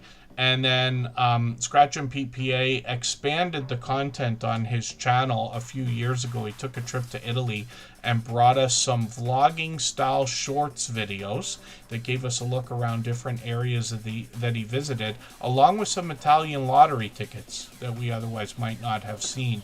I wonder how interesting it is for creators who, or anybody that enjoys Scratch lottery tickets and watching that on YouTube, to see some of the older ones, right? Because some of these are a few years old, and to go back and look at some of the ones and remember like which ones you enjoyed and which ones were popular, which ones you won on, and things like that. And Scratch and PPA returned to Italy this past summer to bring not to bring us, but also brought us some more Italian lottery tickets in an entire series of short videos. So hopefully everybody will check those out as well. He brought us his very first live stream from Italy as well. I was lucky enough to be in the chat at the time. I know a lot of people will be hoping for more, but more so we're happy to see the expansion and content on the channel. So hopefully everybody will connect with Scratch and Pete PA, another beloved and dedicated moderator. I can't say enough about what he does for other creators. Anybody who's already connected with him will have no choice but to say that he is one of their most supportive supporters. And next up is going to be Tim Mitchell. If you haven't already given a thumbs up for today's live stream, I hope you will. They really do help. I hope everybody's always giving each other that thumbs up when you're out supporting each other. If you're on a phone, I know you have to turn the chat off to get that done, but you don't lose your place. It only takes a moment. I will appreciate it greatly. Even I have to be reminded to give that thumbs up from time to time, especially when I'm on a phone. Glorious Platter, good to see you in the house. Thank you for coming in. And Tim Mitchell up on the screen right now. So from Seattle, did you see, he just took off. Tim Mitchell might not be listening right now because he's going to get ready for the live stream. It starts in 5 minutes. We're going to be over time, but I'll try to keep it to a minimum. When Tim Mitchell is in Seattle, and I saw this post on Facebook. I should have screenshotted it so I could have said something about it, but it was a photo, I'm assuming it's real, you never know what's real, but I'm assuming it's real, of what might have been an eclipse or something that looked like it. Either way, it was the moon right over the Space Needle. And the photo was perfectly framed, perfectly timed. Literally, it will go down probably in history as a fantastic photo. But I wonder, maybe anybody here saw it today. And then Tim Mitchell is working on 500 subscribers. He actually didn't expect the channel to grow the way it has. He's behind the scenes on 2 other channels, which I'm going to show you in a moment. So he brings outdoor content and often a lot of dash cam footage, including in the shorts here, getting into 1,500 views. He's got a couple more at 1,600 and 1,900, and live streams. He's typically on every Tuesday. And he live streams a couple of times on those Tuesdays when he takes these short trips. But I haven't been able to catch him for a while. He's right smack in my work time. I'm hoping I can catch him. Basically what happens is if he has a late day and I have an early day, then I'm able to catch him. Same reason I caught Vintage Style by Joe for a few minutes today. That kind of thing happens. Thank you, Rushing When Mounted. It was a partial eclipse, so that's what it was. I should have thought of that. But yeah, I should have taken a... I wonder if you saw the picture Rushing Wind Mountain that I'm talking about. It might come up for everybody now that I'm saying it out loud. Our phones are always listening, like I said. Let's have a look at Chef Civi's channel. About a year ago, she put out a video that talks about Chef Civi and Tim Mitchell together. I like those kind of videos, so it's worth connecting with them and watching that video. Let's say it's perfect to connect with because it's like 10 minutes long. When we look at Cooking with the Munchie Mafia official, Chef Civi is going to help us understand the kitchen, not just by making delicious meals, dishes, and combinations, but she's going to help us navigate the kitchen, understand the cookware, the bakeware, the appliances, sometimes even getting into product reviews. So shorts on this channel feature, oh goodness, pardon me while I click all over the place, up to 2,700 views on a couple of these now. And you notice that glorious colorful wheel throughout the channel. It actually is quite a theme here because once a month they do a live stream called the Mystery Wheel of Misfortune. Who did I see? Was it Yes I Can Barbecue that did a video about this? And then Cooking with the Munchie Mafia official, during the live stream where they talk about the Mystery Wheel of Misfortune, the audience can contribute ingredients and Chef Civi will spin and be all but forced to make, whatever combination comes up. And then Get Paid Matt, good to see you in the house. Thank you for coming in. Hopefully I'm not missing anybody. And Cooking with the Munchie Mafia official does much more. So they have got a cook-along live stream that comes up every month as well. They get together with a couple of different channels like Devil Dog and Butler Family Farm, and they make sugar-free treats or desserts. And some of the things they make I didn't know could be sugar-free. Like they've done cake, they've done pie, they've done cookies, cinnamon rolls. They've done many different things. That continues now. And then Cooking with the Munchie Mafia official has another channel. So it's called the Unofficial Official Off-Topic Squirrel. And I should have been dropping the link for this already. But I'm going to start doing it right now. I wish I could find an automated way to do it because I forget.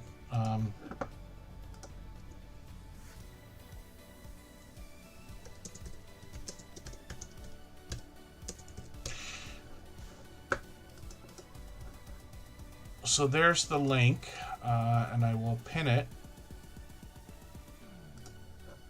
so everybody can get there easily. That live stream is starting any moment on the Unofficial Official Off-Topic Squirrel. So they got videos here as well. Sometimes they get into series. Otherwise, it's Chef Civi kind of giving us a look into her life stories from either recent or past. And then this creator's got shorts on the channel as well, getting into 1,200, 1,500 views. There's the live stream right there. So they just started, and we're going to go over there after. They say 18 plus here because the game that they're playing is very adult. It's probably the most adult game I've played for the language and concepts and things like that. So everybody is invited to come over and raid if you want to. I will be over there after Tuber Chat as well. Michael's Adventures is also dropping a premiere at the same time. So he does that just about every day. He moved his time today to accommodate the Tuber Chat live stream. But either one will be an opportunity for you to meet more friends. Cards Against Humanity, I promise you, is something else if you haven't seen it. But one of my most horrifying moments of my life was actually playing Cards Against Humanity with my niece, who was not yet 18 at the time, and my mother sitting at the same table saying things that I would never otherwise have said in front of either of them. But you'll see what I mean when you get there. And when we look at So Magic the Fabric Magician, we see Annette. If I've missed anything in the chat that anybody's meant for me to see, like a question or a comment, just please mention it again with 3 thumbs up or @mention Tuber Chat Connect and Grow. That should help me see it a little bit easier. I'll keep my eyes open and hopefully catch it the next time around. And then I should do a call out right now. So Showing Love is the Way. Just please let me know if you're still here. And then Matt, please let me know if you're still here also. I know they were a few minutes ago. So Annette is here. I'm going to try to move as quickly as I can because I know we're overtime already. Annette is here right now. So Magic Fabric Magician. She's here with us for just about every live stream, actually, which I don't expect from anybody, but I certainly do appreciate, of course. And this creator has a ton of friends as well. Now, she's always smiling and laughing and having a good time. I see she's got a couple more videos here, so I'm just going to grab the latest one. I'm going to put this into my catch-up list that I keep talking about there. And So Magic Fabric Magician is bringing us rescued fabric more than anything else. When we look at shorts on the channel, we're going to see Annette here at 1,100, 1,400 views. And she does a great job with her live streams. Also, this creator does a great job of keeping up with the chat. I'm going to set the notification for when she's got coming up a couple of mornings from now. I think that's Monday. Yes, because she's on every Monday to Friday at 8 a.m. Eastern. And then I was lucky enough to catch her last week. But she's right in the middle of my work time. It's like right when I'm starting to work. There's Matt. And then let's spin the wheel. Let's get another channel up on the screen. I'm really going to try to speed up a bit. Thank you, Tori in Oregon. And then Matt is in the house. I figured they were because they just mentioned something the other day. I just wanted to make sure everybody on the wheel is still here. I'll run through these channels as quickly as they can. Crafty Witch 232, just please let me know if you're still here. That's Andy. She sometimes comes in and out. She's usually here, but she might be either streaming or doing her own thing. And then Rushing Wind Mountain up on the screen comes from the Pacific Northwest. We just talked about that. This creator brings us nature and wildlife more than anything else. They've got a few other relaxing and calming things on the channel. Here's the hummingbird videos I was talking about. They got a few of these. The latest couple of videos are quite short, but Ruby's got videos on this channel that go anywhere from minutes to hours long. They've got shorts on the channel as well, and if you dig through these, you'll find some humorous moments, especially with the wildlife. And many of these have gotten into thousands of views now as well, and then live streams are frequent here. So they've experimented both with vertical and horizontal, or portrait and landscape, and it's more of the same, pleasing audio, pleasing visuals to go along with that. Ruby's been a friend for as long as I can remember. I insist it's getting close to 6 years. They insist it's closer to 5, but it's somewhere between there, right? Once somebody's been your friend for about 5 years, I don't think it matters anymore, because you know, they've been so supportive for so long. Rushing Wind Mountain's basically been with us from the beginning. So Traveling Czech is coming up. This is a creator that's got a brand new channel for us. Now, they just grabbed a gold membership to get started. I think they've been here at least once before, but I could be wrong about that. But we will see their channel included in the slides that run at the beginning, middle, and end of every live stream like silver members. But as a gold member, they'll have their link dropped every 30 minutes or so as well. We should have seen that already today. And then I've got to connect with this channel. I don't watch videos or subscribe while I live stream, but what I'm going to do is take this cruising video from the Carnival Jubilee. It's an older video, but it's much longer than 3 minutes. So I'll put that in my watch later list. What that will allow me to do is after the live stream today, I'll go through my watch later list. I'll watch that video in full. I'll leave a meaningful, genuine comment related to the content of that cruise ship video, and then I will put the notification bell on and subscribe, of course, like we do for every single channel, and that should make our connection stick. Hopefully they have our notification on as well so they don't miss our further live streams. We're usually here every 3 days or so, and we mix up the days and times so that we can meet different creators from around the world in different time zones. Matt is coming up with some video gameplay. If you have the ability to share this stream, whether it's on a community tab, Facebook, Twitter, Instagram, Reddit, or on any other social network, I'll appreciate it greatly. It helps get a few more people into Tuber Chat right now and could see this stream pushed out a little bit farther both today and in the coming days and maybe even weeks ahead as a replay because of the engagement signals sent into the YouTube algorithm when you share. And just dropping the link again for that raid. Anybody can hop over there. I'll be over there shortly as well. Michael's Adventures premiere will be running now. It's his birthday tomorrow, by the way. So if you want to hop over there and wish him a happy birthday, I know he will appreciate it. We'll appreciate it here. He is one of the most supportive creators I've met in my 9 years on YouTube now. Matt is bringing us mostly Fortnite, but they've got a few different things going on here. I'm just going to grab their latest Fortnite video. I'm going to put this in my catch-up list. That's that playlist we keep joking about, but it helps me keep or get caught up with creators. And then Matt has got shorts on the channel. These have gotten into 5,431,000 views on one, which is great to see. And then live streams on the channel also. Now I'm running playlist for this channel right this second, and I got this trick I'm using with Claude. I showed this the other day to a point where basically I'm able to get into a channel. There's Hannah Rebecca, I ran hers as well.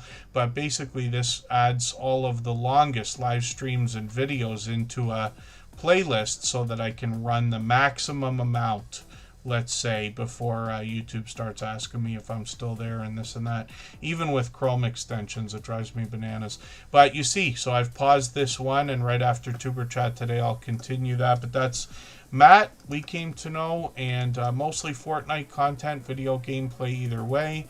We're spinning the wheel, and we'll get to Vintage Style by Joe now.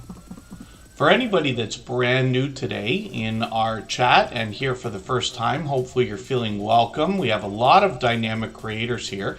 Everybody will be willing to connect, so please don't be shy. You can reach out to anybody you'd like to in the chat, and if you take your time, meet people one by one and follow the instructions that you'll find in our video description. You'll find yourself with some new friends and family members for your channel in no time if that's what you would like.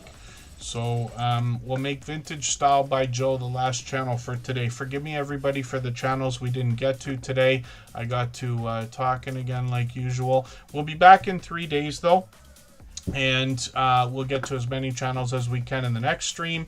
We do that every 3 days or so for 3 hours.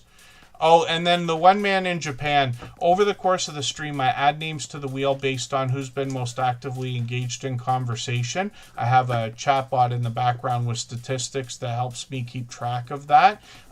We don't always get to every channel, but I try to get to as many as we can. Yeah,